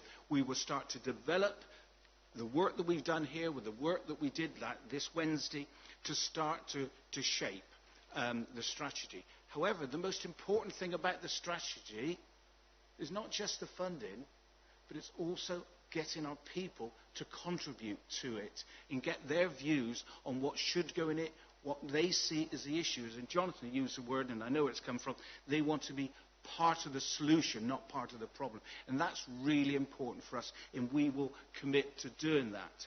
We will commit to having this ready by April, but what I believe will happen behind the strategy will be actions for the various districts and boroughs and the county council to take as well. It's not just about delivering a strategy, it's about delivering an action plan to deliver that strategy over the course of the next 10, 20, 30 years. Yes, we will review it every year. Of course you will, because technology is going to help us to get to net zero as well by 2050. So we must continue to look at it. The other thing we will do, we're going to benchmark, as you know, Surrey's performance now. I mean Surrey, not a particular borough, but every borough is part of that. And then we will monitor each year what the performance is on those criteria that has been set to see whether or not we've made improvements. Because the one thing that's absolutely certain with the environmental bill that had its second reading, there is going to be some laws behind this. So if the boroughs and districts don't deliver, and it's only been mentioned once, air quality issues, there are ramifications for that. And so we need to work at it. And I've been working at the moment in a real concern I've got with air quality in Surrey, 27 APMQ areas. But we're not doing enough to actually, what can we do to improve those areas? And my team, I want my officers now to work with the boroughs. What can we do with you to improve air quality? Because it's crucial. 38,000 people die partly due to the air they breathe. And remember, in the UK, that's 5.3% of all deaths. But in Surrey, it's 5.7% of all deaths. So I will stop going on, Chairman, but what I would say, you've got my total commitment that this is so important to us, but we will only get there if we all work together. Thank you, Mike, and I think all of us agree. Yes, indeed, of course. Vice Chairman first, and then Jonathan, and then pretty close to a consensus. Thank you, Chairman. I'd just like to make not a formal recommendation, but an informal recommendation to the Cabinet that we're fortunate at Waverley to have 2 Green members on the Council now. At Surrey, we've only got the one, which is Jonathan. And it's invidious to pick out any member of the task group for special praise, but I have to say that Jonathan has put a tremendous amount of work commitment into this. He's got tremendous knowledge. And I'd recommend to the Cabinet that they involve Jonathan in anything that they do. My colleague Stephen Spence is always on about a cabinet of all the talents, and that's and we actually have that now at Waverley. And we don't have it here at Surrey, but we do have members with all the talents. And I don't want to embarrass Jonathan by saying this too much, but you really ought to make sure you involve Jonathan in anything you take forward in this, because of his tremendous knowledge and commitment to this cause. Thank you, Andy. And, if there is a member reference group, will be drawn, I'm sure, from this group, and I'm sure a certain Mr. Essex will play a not insignificant part in it. To which, over to you, sir. Thank you. I just wanted to come back on 2 points that Mike made. One was about climate change and environment. I wondered, for clarity, it's easy to confuse the two. The environment covers many things. The climate is one thing. So if the Surrey Environment Partnership is going to lead on this, might it be the Surrey Climate and Environment Partnership? And secondly, if we're committed, as you said, to all the things we've talked about, and particularly about bringing the public on, currently my understanding is the Surrey Environment Partnership does not meet publicly. So if the body that allows all the districts and boroughs in the county to work together on this is a body that currently meets in private, can it meet in public, at least for the parts of the meetings that deal with climate change? Because I think that really might help get the public on board for taking this forward. I accept there's always going to be a need for private meetings and other discussions. But I think this Surrey Environment Partnership is interesting because it is very much about how the districts, the boroughs and the county currently work together on recycling, which is almost a side issue in terms of climate change. It's by no means the main thing. But what it is, you know, we do the disposal, we deal with the problem that's get collected, but the first touch to the residents, often on the doorsteps, is the boroughs and districts. But what hasn't happened on the Environment Partnership to date is all of those boroughs and districts sufficiently competing with each other all to get anything near the Surrey target. So the recycling rate is languishing at different levels all over the place. So how can we get that Environment Partnership to operate a bit more like we're striving together to compete to win this prize together, rather than, well, it's your responsibility, no, it's yours, well, we're in Woking, we're different to you in Reigate, but all coming together. Can we get that, you know, committee working differently on the climate issue? Because if we take as long to move forward on the climate issue as we've moved forward on recycling, we'll miss the boat. And the reason I say that is page 71 of this report. Page 71 has got a graph, and on it, it says there is a science-based pathway to zero. The line goes to 2050, but if you look carefully, a 50% reduction from today is 5 years' time. So this isn't about what we do in the next 10 or 20 or 30 years. Yes, it will take a time, because some of these, the last emissions are going to be really, really hard to tackle, and they're the tricky ones. But this is about dealing with it as an emergency and making rapid progress now. So I would urge you to look at that graph and say, if we're going to respond to the science and do what that requires us to do, then we need an annual plan, and we need a 5-year plan. And the 5-year plan, if we're going to stay ahead of the curve, means one where we beat our targets, rather than in the recycling, our targets have been treated as something more of an aspirational thing that we'll get to at some point. And we create reasons why we haven't met it. But can we do the 5-year plan? And can we make the meetings public and make it about climate and environment, rather than continually use the words interchangeably? Just briefly, Mike. Yeah, well, basically, we changed the title recently to environment. I think the fact people do understand that climate is part of the environment. A name, I don't think I want to change the name currently. That's something I can put to the group. Meeting in public is an issue, because not all the districts have actually committed to the new legal agreement. However, what I don't know is whether we could actually meet in public for the environmental part. I will take that away.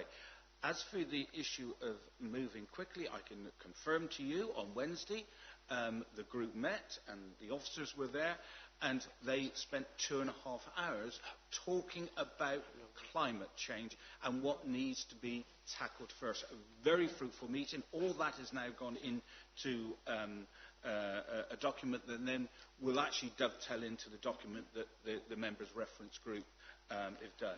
This isn't about waiting. This is about doing now. And the one thing I did forget, Chairman, to say, whilst in the members' reference group it talks about timings by a certain date, I do think, to take the point that many people have said today, we do need to look at those dates, because I think some of them we perhaps need to say we need to do it sooner than those dates are saying, and I will take that away before we come back with the strategy, because I think it's a fair challenge. Right. Simon indicated... Just very briefly, Chair, I know we're pushed for time, just to bring a couple of things to the committee's attention. First of all, September, the joint leaders and chief execs meeting, there was commitment to work together on this, and in fact a working group was set up. And the purpose of that working group is actually to work up a shared set of targets that the 12 local authorities can then buy into in terms of tackling climate change. The second thing is, in terms of working with residents, there's a key strand of the Greener Future project or initiative, which is that we have a community design challenge. We now have a short list of 10 ideas that have been originated in community members. We're going to showcase, in fact, on the 11th of December, and the challenge for us and other public sector organisations is to work out how we get behind these ideas and, in fact, enable residents to implement them in practice. So just to draw that to the committee's attention. Nikki? Just sort of continuing, Mike, on your comment that maybe one of the recommendations should be something about public buy-in and the vision. I think we also need an institutional cultural shift as well within our institution, because I think there's a lot of us around the table that buy in, but I'm not sure that all officers understand. I'm not sure all councillors understand, and I really encourage us that as well as the community, we actually need to bring ourselves with us, because I think we do need every member, every person that works for this institution, every member of the council at every level to buy in, because it's the small changes and the big changes. So I hope it would be on two levels. Thank you. Jan? Two things, Chairman. One, I didn't catch the officer's name. I heard Simon, but I didn't... Griffin. So, and you were part of this task group, were you? Or? Correct, yes. And sitting beside me is Esme Stallard, who's the project manager for this piece of work. Oh, I understand, thank you. And the only other thing I would say, and you may say, Chairman, it's irrelevant, Jan, but in Epsom I do think we've turned a corner with recycling, because we are weekly and we've been for over a year and a half. So that is a massive thing, because once you go to a fortnight, I know people chuck things in anywhere, whatever, whereas this way we actually are getting them into the recycling bins, and those that can't be, very much better. People haven't got to think what week's what anymore. So I think that may be a cost to the council, but I'm just thinking that's the way forward. John?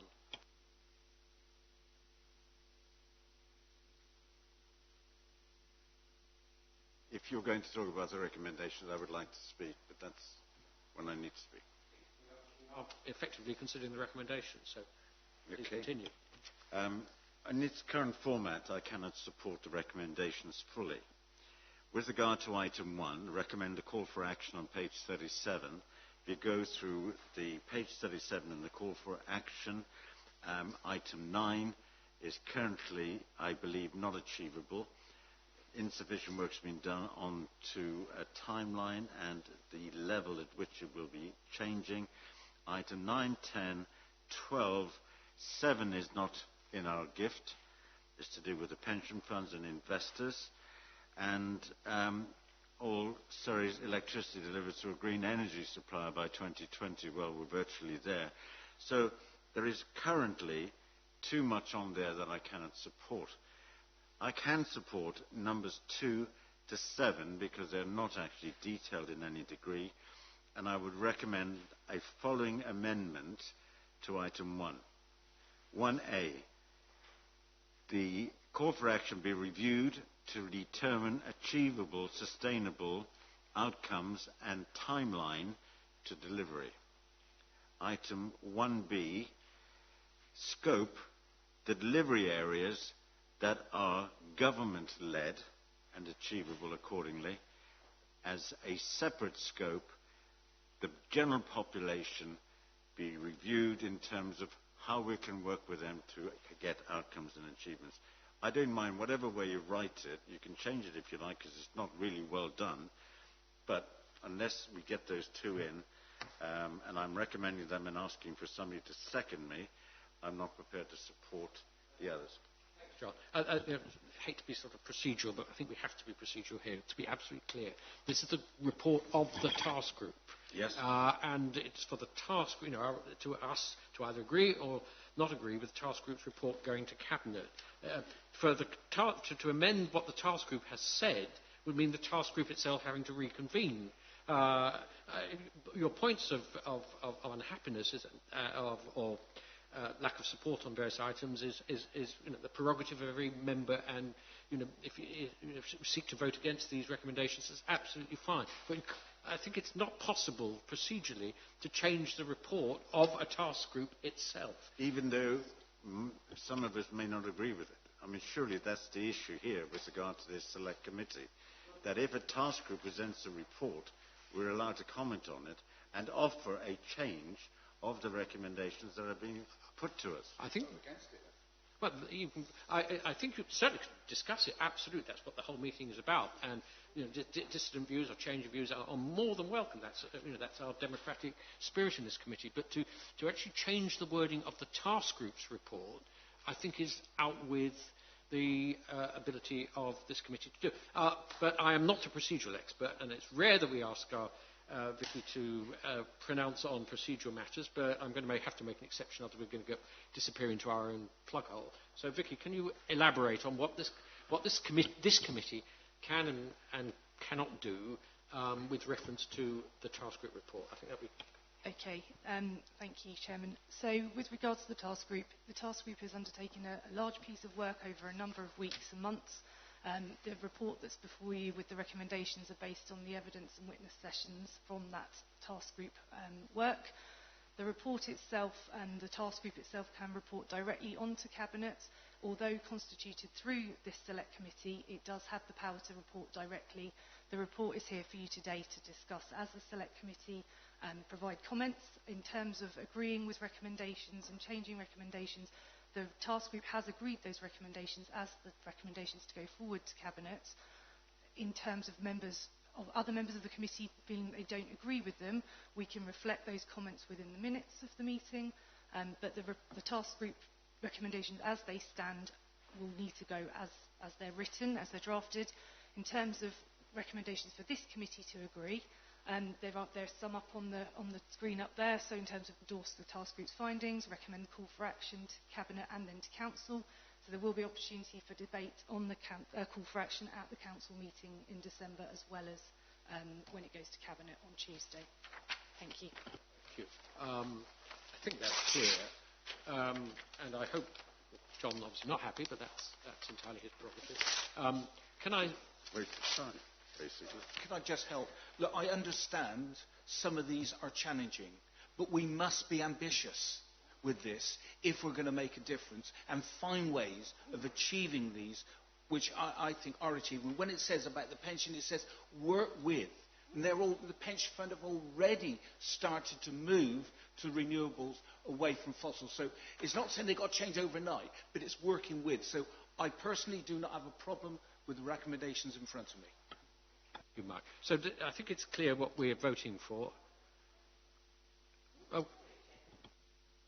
I'm actually listening to what John said, and my view now is, and it may be different to what Vicky's just said, but that's what the task group have recommended. And it's for us, as I thought, as a scrutiny committee, to agree or disagree, or add to. In other words, you might say, like he said, 1A and 1B. I see nothing wrong with that, because we're here to scrutinise what the task group has done. That's all I'm saying.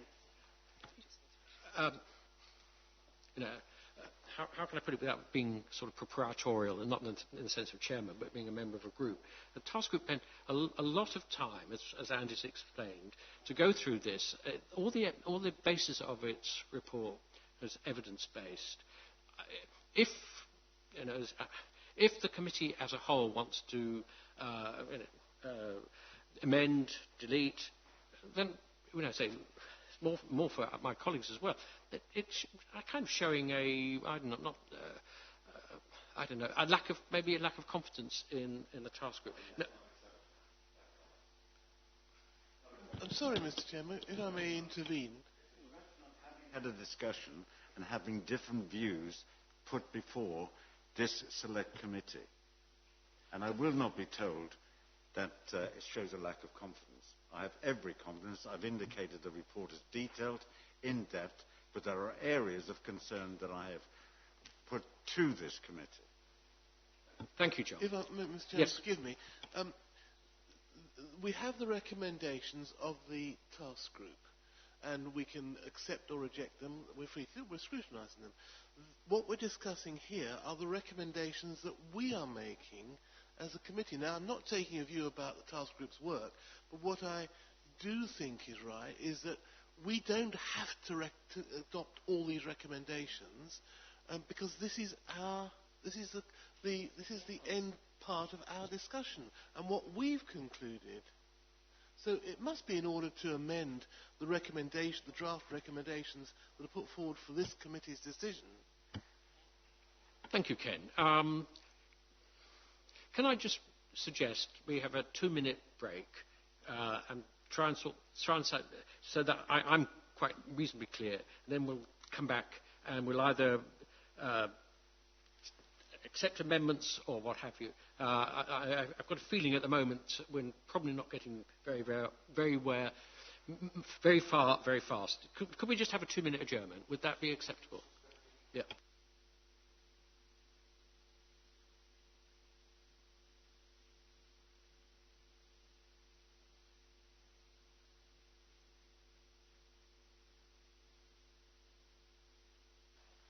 Whereas I can see the power of the points, I've been informed, and therefore this is the kind of chair's decision, that constitutionally we are not, as a committee, able to change the recommendations of a task group. End of. Well, sorry, hold on. Can I just finish? And then I will certainly give way, of course. And therefore, it's up to the committee to send this either to agree the recommendations or not agree with them, but not to change them. That is the advice I have been given as a procedure. I don't write the Constitution. As chair, you would expect me and vice chairs to operate within what we can and cannot do. But I am more than happy for a minute or two, because otherwise this meeting is just not going to get anywhere, to have any counter-argument that is based on the Constitution as opposed to what the members of the committee would like or like not to do. I can't believe that we are actually being, in a sense, lacking in common sense. The task group is instigated and set up by this committee. That's number one. It comes back with a report and a series of recommendations. Why am I being asked, as part of a select committee, to agree it without changing it if I don't? Where's the common sense in that? They're reporting to us, not to the Cabinet directly. Sorry? The working group, the task group, is reporting to the Cabinet. Without any redirects through the select committee that set them up in the first place. To ask for discussion. Look, ladies and gentlemen, you may vote me out and vote with no confidence, but I think it's now time for decision. May I just make one point, Mr. Chairman? You've made your ruling, I understand that. I object to that ruling, and I record the fact that I disagree with it, because this is our recommendation. That is the committee's, the task group's recommendation. All that's being asked for is that our draft recommendation be amended. If you rule against that, understand, but I beg to differ, and I wish to be recorded as having disagreed with that. No, that's it. You've put your point. You put your case very fairly, Ken. Well, I'm not voting on the chair's ruling.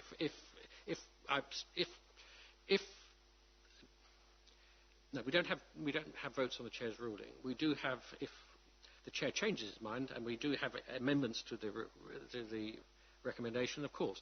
But I want to be absolutely clear from democratic services, because this is an important constitutional point, of whether I have said what I've just said, or the ruling that I've made, is one that the officers of this council, rightly or wrongly, regard as the correct position.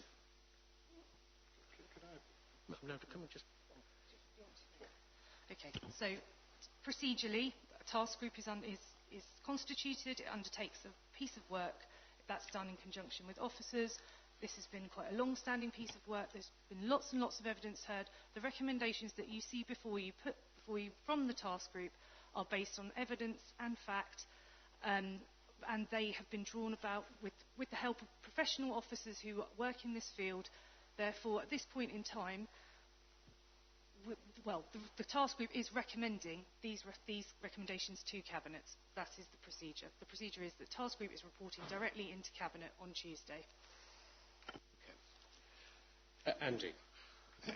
I'm not an expert in procedure, but I'd like to make one or two comments. I've been involved in a similar task group at Waverley, where we did a thing in health inequalities.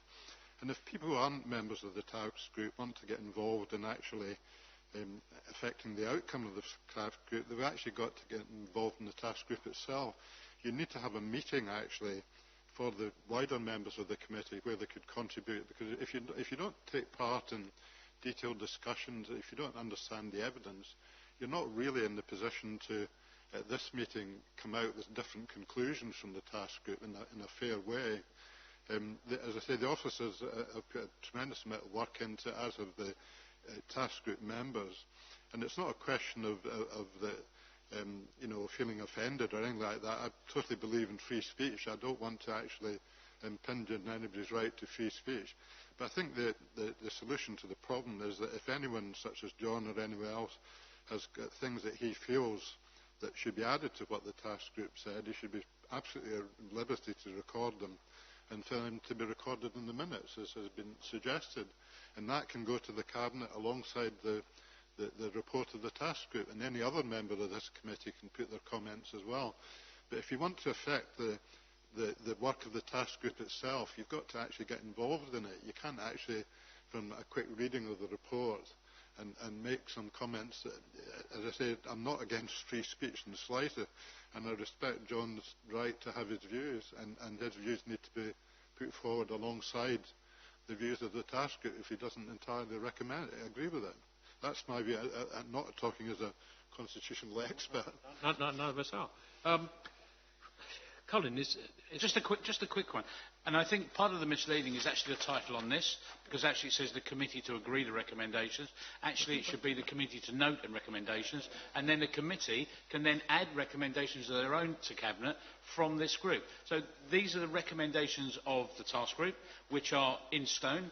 The task group will put them through, they'll go through. So these are for the committee to note them, and then the committee can add their own bit to the end of it if they want to. Let's separate the two, because that's where the confusion's lying. If that's what the Constitution says, that's where we have to go. Okay. I think you summarised the position very well. It should have, it should have been to note the recommendation. The actual recommendations from this committee, suggested recommendations, are there. Are suggested, and it's certainly suggested. So I'm more than happy for colleagues just to read them, and then if they want to add or detract from those recommendations, then we can have a further discussion. Jonathan. Just responding to comments from John opposite. I think the question on climate change, there's two ways to look at a problem like this. One is, what do we have to do? What actually do we have to do? And then working out how we can get there. Or starting with, what do we think we can do? And then does it get there?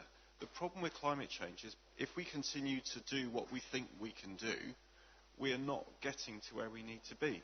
So the reason this is called a call for action, this table that you refer to, John, is it's a call for action.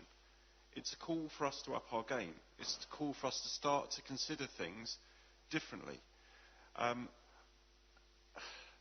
Someone said to me that dealing with climate change is a bit like driving around a racetrack.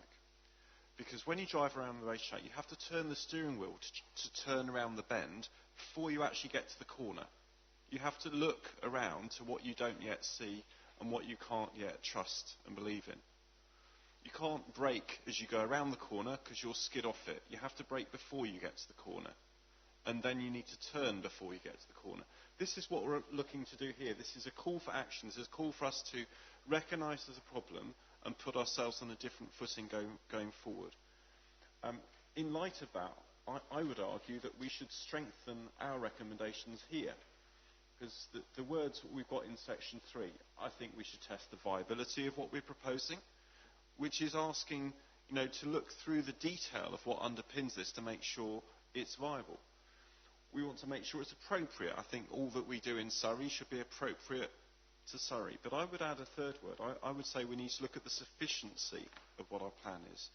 Because I think the biggest problem with this kind of stuff is we talk about doing a load of things, and then we look at what the challenge is, and we feel we're not quite raising the bar.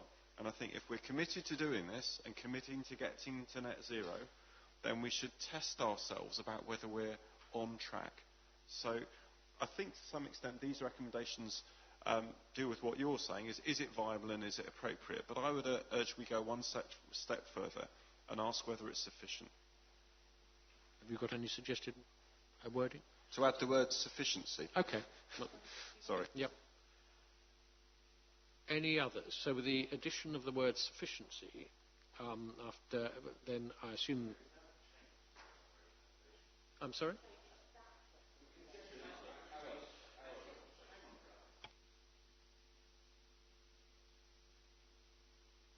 Recommendation. Fine. So can I then put in a further change to our recommendation? You go on. The floor is yours, Mr. Fury. Okay. So on that basis then, can we please put in exactly what I indicated for 1A and 1B? Where? On there. Where? On make it item 4. Well, then we need... unless I'm being ruled out of order, we will... if John has moved an orderly... orderly so you may have to wait. Well, have we done it... thank you, Mike. That's really helpful. Can John actually say, in a specific word form, rather than what I said in 1B and 1A, what it is he's proposing? And then we'll take a vote on it. I am proposing that the report and call for action, as endorsed by this committee, should review... Sorry, I did tear it up. Review to determine achievable and sustainable outcomes with a timeline to delivery as an urgent item. The second one was 1B rather than 1A. Scope should be put in place for the delivery requirements through local government and the delivery requirements through the population of Surrey. You can play with those words if you like. Mr. Chairman, I completely support John Fury's right to make recommendations to make amendments to our recommendations. I don't understand what they are, though.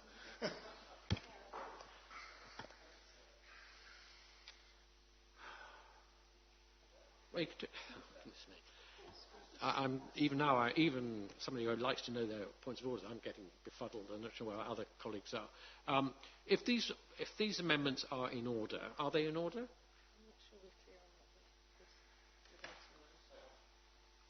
With your permission, Chair, I think what John Fury is suggesting is an alternative to number 3, because number 3 talks about testing the viability and appropriateness, whereas John Fury is talking about the word achievable and the word sustainable. My concern with the word sustainable is some people use it to think about money, some people think about it socially, some people think about environment.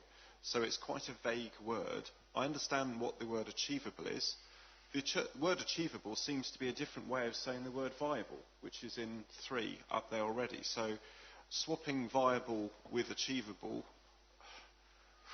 we're getting into semantics. So it sounds like what John's trying to do is devaluing the value of what we're doing. To be quite honest. I don't understand what he means by the word sustainable. Sorry. Chairman, can I ask whether Councillor Fury has a seconder for his proposal, and then we probably need to take some votes? I think you're probably right. Mr. Benison Mike has seconded John's amendment. I'm not going to... Let's take a vote on it. All those in favour of John's amendment, please show. Those against?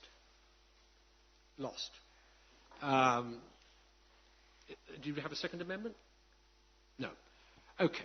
So in the event, given them where we are, those recommendations as slightly amended by Jonathan, are they agreed? Thank you. Excellent.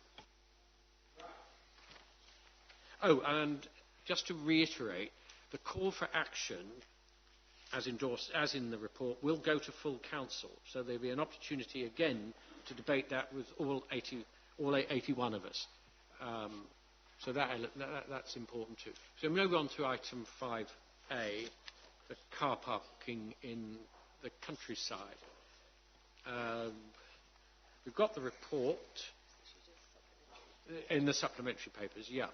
I don't know whether Denise wants to, this is going on to Cabinet, I think, in a few days' time, whether Denise would like to just say a few words, and we'll take questions from there. Thank you, Denise. Thank you, Chairman. So we are looking to maximise the health and wellbeing benefits to the residents of Surrey by encouraging as much access as possible to Surrey's exceptional countryside, and you have much detail around that in the report, both in terms of quality, one of 46 AOMBs, and in terms of coverage, Surrey being the most wooded county in the country. So a Cabinet decision was taken in January 2018 to introduce charges at the 5 busiest sites, that's 15 out of 30 of our car parks.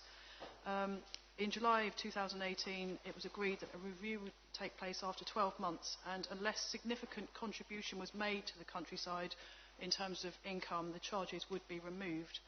So the net income has been stated as £42,000 for Newlands Corner and £61,000 for the wider estate, with 0.3 million in capital costs. The reviews concluded that the financial benefits of charging to access the countryside to realise investment in the countryside is outweighed by the extensive health and wellbeing benefits to both physical and mental health, as well as providing quality of life and community interaction for residents whilst they can experience peace and quiet and tranquility. It's important that the access to our countryside is not constrained by a fixed financial outlay.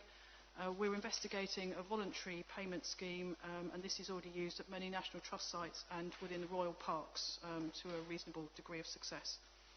Newlands Corner would be subject to a local access agreement, and in the event of the removal of charges, Albury Estate would be required to engage in discussion, and that has already commenced with regard to their policy. So the recommendations are as set out, and happy to take any questions. Thank you, Denise. Keith first.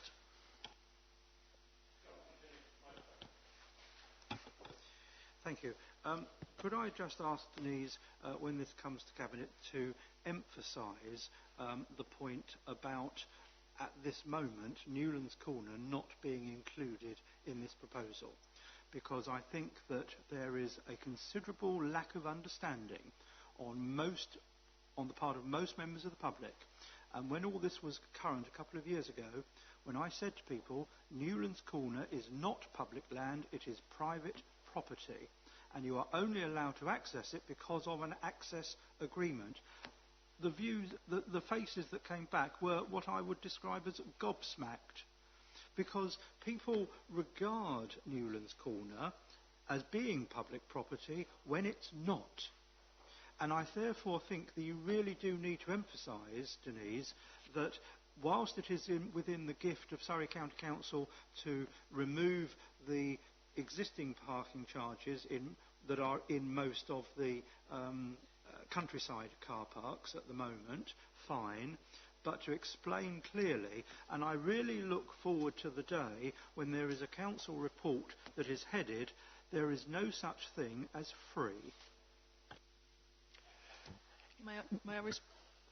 So I did emphasise that point within the introduction, and as you can see in paragraph 25, there is an explicit reference to that as well. So we will emphasise that at the Cabinet meeting. Thank you for making that point. Jan. In actual fact, I thought it was a good idea when it was discussed originally, because you can't have car parks not being looked after. And where does the cost of whatever you've got to do with relaying or perhaps even marking or putting up? But where I think you've gone wrong, I mean, the council's gone wrong, from where I've understood it, it was the charge, the amount. In other words, if you want to take your dog up there just for the half-an-hour route round and that, nobody would mind spending, say, 50p or £1 for a longer period. But I heard of £2 and more. And I'm just thinking, if you want to take your dog for a walk, £2 every day is quite a sum of money. So my feeling was you could have got it better in a sum of money, but I still feel sometimes at a very low rate, we've done it in one of our car parks, where it's only been 30 pence, people don't even think about it. In goes the money and that. It's when you get to pounds onwards that people have a gripe. So I think there is a case for sometimes having a small charge to keep the car parks tidy and whatever. So it shouldn't really always come on to Joe Public, the council. But my own view is that I think the charging was too high in most.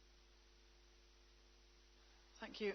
So we've seen some clear examples in, as I say, some of the National Trust parks and the Royal Parks, where you would have a signboard with clear information as to where your donations would go to, and some performance markers against that. So that's why we're looking at voluntary contributions, because, as you say, I think people don't mind possibly making a reasonable contribution on their terms, and that opportunity hopefully will be developed and available to them.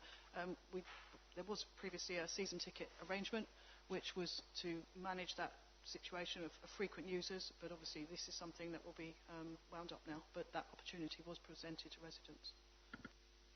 Thank you. Any other colleagues? Becky.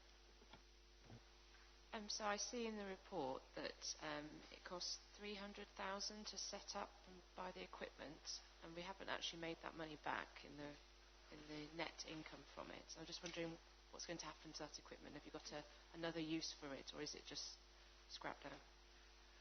So I'll allow Alan to speak in more technical detail about the equipment, but actually it will be remaining in place because the voluntary arrangement will allow those machines to then take voluntary payments, and that's a piece of work that's underway at the moment. I don't know if you want to comment on that, Alan. Yeah, Councillor Turner-Stewart has kind of highlighted the key thing. With the voluntary scheme, we are exploring with the payment people, the Ringo, how we can kind of translate from a fee-based to a voluntary base, and if that is appropriate, then most of the infrastructure will stay in place. What we will need to do is spend some more money adjusting the signage, but we're looking at how we can do that at the cheapest possible cost.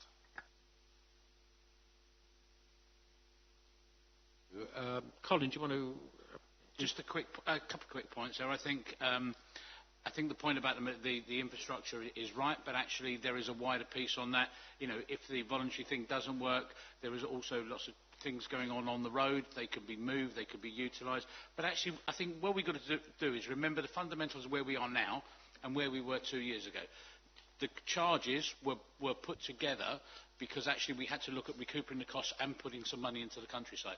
Putting 30p in probably wouldn't have actually covered the cost of the machinery, let alone putting money back into the countryside, which was the aim of where we were at the time, and actually trying to find lots of savings. We've moved forward. We're in a slightly different place. The health and wellbeing agenda, the environmental agenda, allowing people to access the countryside for their own health and wellbeing. And actually, we're looking at going a little bit further than this and looking at our rights of way, and do we put money into that to give people more access to this countryside. So this is a change of mode and a change. Yes, there is some financial we need to cover within it, but actually is how we can take that forward. So we're just working in proposals, and I know, John, you haven't scrutinised them yet. Before you come back at me, we will happily bring them to you. But I'm just trying to explain the mindset and where we are. We are in a totally different place from where we were 2 years ago.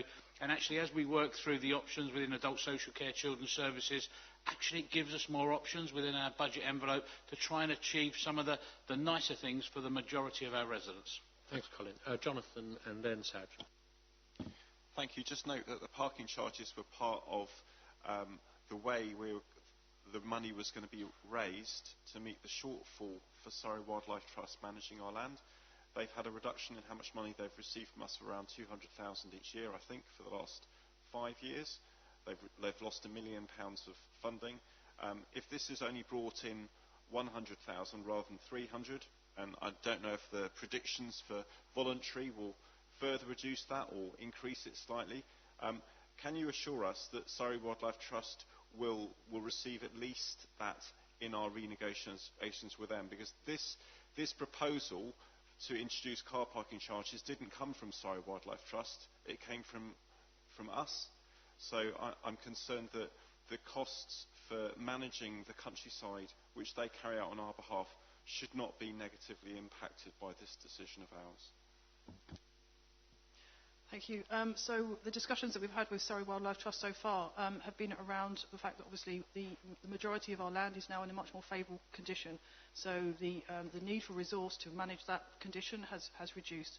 The majority of their funding is through grant funding from Natural England, and they also have a significant income stream from their own membership arrangements, which they've already calculated will be adequate to ensure that they can manage the countryside on their terms. They have talked to us about what they want to be responsible for, and we're looking at what we're going to be responsible for, and there's a very mutually amicable view on that at the moment, and those discussions are progressing very favourably.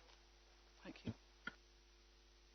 I'm not sure I actually heard an answer to the question. The question was, will Surrey Wildlife Trust have a loss in income as a result of this? I know you're doing a negotiation. My concern is that it will look like, once you've renegotiated, that they have borne some of the pain for this. My hope is that Surrey Wildlife Trust's remuneration will increase by the reduction of revenue from this failed scheme from Surrey County Council, and then we will need to seek the money from somewhere else, not burden Surrey Wildlife Trust with the consequence, or say that somehow our wild areas need even less management than they do today, which I think is what I've just heard. So Surrey Wildlife Trust will be focusing on conservation and biodiversity, and we are going to be responsible for the commercial property element and the visitor services. So that is a withdrawal of a responsibility from Surrey Wildlife Trust, and they will be focusing on what their expertise and what they specialise in, which is on having the optimum condition of our entire countryside estate. So that is where we are with the negotiations at the moment, but this is all very much on terms that Surrey Wildlife Trust are happy with. Sorry, was that a yes? You agree? Sorry, my understanding is that this aspect is coming back into the House, into Surrey County Council. So, in that sense, it's less responsibility for Surrey Wildlife Trust. We are. Do you want to comment? Just to add a bit of clarity in terms of the impact on the Surrey Wildlife Trust budget, car parking charges isn't the only source of commercial income, and that activity has been developed and grown, so things like events, weddings. That has continued, and as we've said, some of the negotiations about moving responsibility will see us continue and therefore drive that income stream. What's been more relevant in terms of discussions with SWT since we've started to think about the future, and obviously this car parking issue has now come into play, is actually between us we've kind of worked out we can manage, and therefore the cost of running the countryside can be done for less. So it's about preserving the income that SWT get from the grant regime to spend on conservation and habitat management, and the areas that we're likely to take back around property and commercial activities, we will not be bearing the same kind of overhead that SWT have to, given the size of their organisation in relation to the amount of activity that has to be managed. So we will do it more effectively and more efficiently and at a lower cost. Thank you, Chairman. I think Colin's answered part of my question, but Denise, develop a proposal for the introduction of voluntary payments scheme. There's going to be a cost attached to that. Hopefully it's not going to be too much cost on that. And secondly, will there ever be going back into the scheme, will we ever revisit this? The parking charges? So in terms of the voluntary arrangements, that's just switching the infrastructure to have a different function with the same support arrangements. So there's not going to be an additional financial burden for that.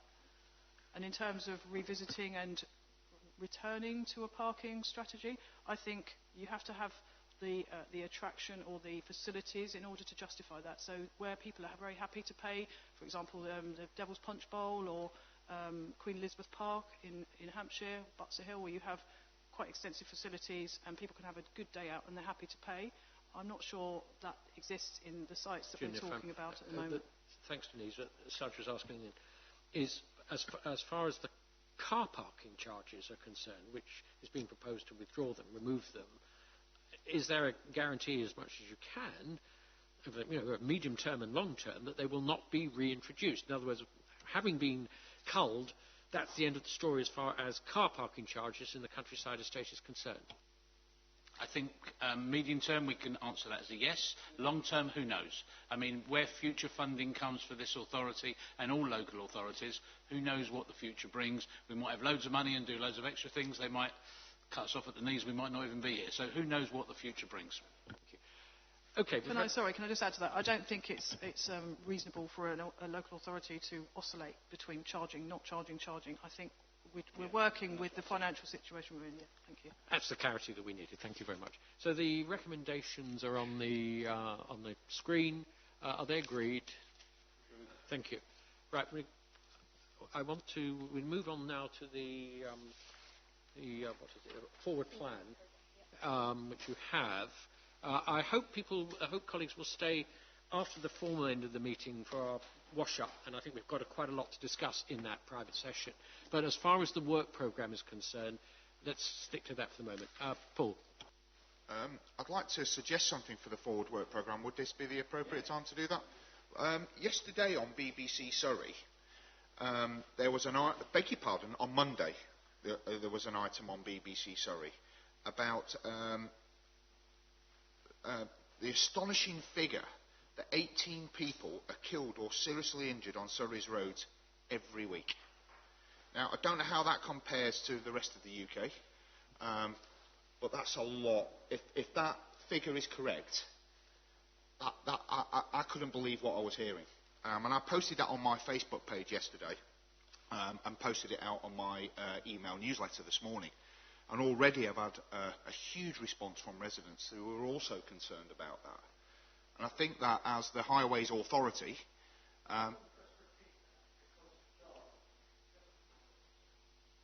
the stat is 18 people are killed or seriously injured on Surrey's roads every week.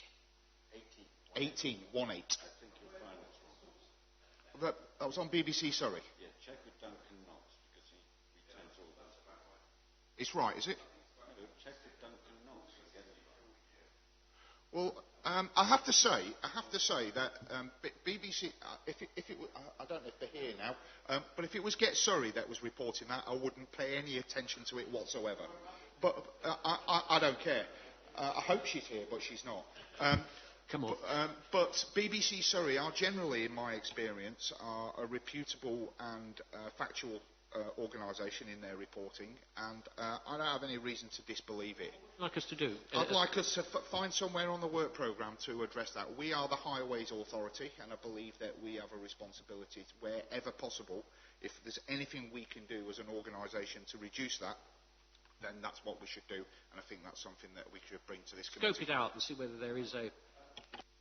And I think, Chairman and Paul, that the accuracy of this report does need to be verified first, because if I had been asked that question, my understanding from police stats most recently, a few months ago, was about in the upper 30s of the number of people per year who died in road traffic accidents in Surrey.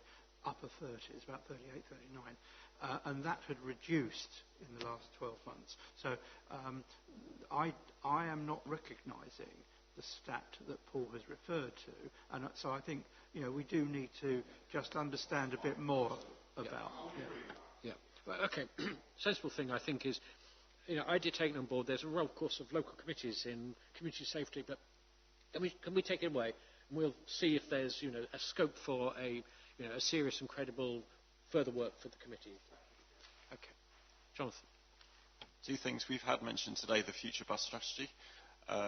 And I wonder if we might at least pencil that in, that when that passes through, that it might come to scrutiny.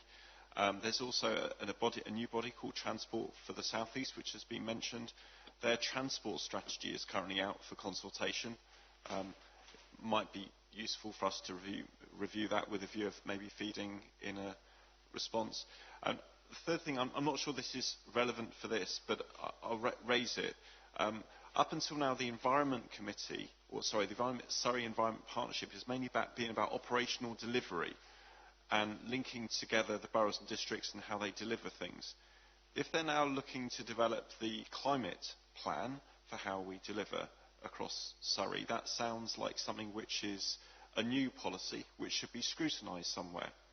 So how do we scrutinise at the Surrey level, maybe at borough and district as well, I don't know, the work of the Surrey Environment Partnership on climate change going forward? And I'm just flagging it because I don't know whether it fits It's a in very our fair point, programme and or Dr. somewhere Povey's else. working group on waste also focused on that as well. So I think I think all 3 points are worth delving into, and certainly the chair, Sarge, Andy, and I will, with the officers, will see whether we can produce something for the next in the sausage machine on all 3 of those items. Becky. Can we see something on the drains, or do we need to? Or is that just a question for Matt? I don't really understand how we get things on a programme or what they bring to the committee, but Let's see what Matt produces, and let's take it from there. I'm just conscious that it's just like before the budget settings. If we wanted to influence how much money we spent on drains as a county, we would need to look at where the issue is at the moment. It's a very fair point. And I should have said it on the previous item, the item before that. Of course, January, one of the advantages of the election and pushing the programme back, is that the budget scrutiny for this committee will take place in January. So that gives a really good opportunity, not only for drains, but also on what Jonathan was saying about, are there going to be budgets for the greener futures? So I think it's probably a good idea when we get the budget papers to focus in it and take it from there once we've scrutinised the budget and saying, well, there are stuff here that we need to develop it further. Does that make sense? Okay, thanks. Ken. Thank you, Mr. Chairman. I didn't delay you earlier on, but one of the things I would have asked Matt Furness was to help us to understand where Project Horizon is at the moment, because it seems to me there has been some stalling of that. I would like that question to be submitted to him if we're going to submit questions, and depending on the answer, maybe we should be looking at it. Vicky was doing that, absolutely. That's another one for Matt. Jonathan, and I'm just coming back on Becky's comment, I'm looking at the response from Matt Furness. Do drains fit as part of the new highways maintenance contract? Is that finalised? Should we scrutinise that, basically? It feels like a long time since we've looked at anything from a highways perspective here. It is, and there's a couple of points there, if I may, Chair, just to come back on a few things. Transport for the South East, the consultation is almost completed. The consultation response was looked at, went through Cabinet and everything before the summer. But actually, until, again, the government decides how we talked about the layers, TFSE, the LEPs, the local enterprise partnerships, and how all that pulls together, we don't really know where that's going. But there is a consultation response in Cabinet papers, I know. The drains one is a really interesting one to look forward, but as it fits into the contract, we're at the moment, and I know, Chair, you've had some conversations about how we work this going forward. I think the first question is, not what the contract's going to do, but what we want it to do. And that is being scoped out at the moment, and I'm sure we'll come back here. So I think there's a bigger thing. I think Project Horizon, there is work going on, but there's also been the Winter Fund, which we've had over 2 years, so there's lots of other bits. So I think taking it individually, we actually need to take it across the piece, and I think hopefully there'll be some good news coming forward as well. And the reference group, which Andy, John and Ken are on, are going to be fairly shortly as well on that particular aspect. Okay, so with that, assuming everyone's okay, I close the meeting at 12:25. Can we stop the recording? And I know Ken has to go fairly soon, but I hope we can stay for 5, because we do need a wrap up, and we do particularly, let's confront it head on, the bit of the car crash we had earlier in the meeting, and how we try and, thanks Colin, how we, not lessons learned, and how we try and avoid that in the future, because there's no doubt about it in my mind. I'm not casting aspersions or criticism, it did not make us look very good.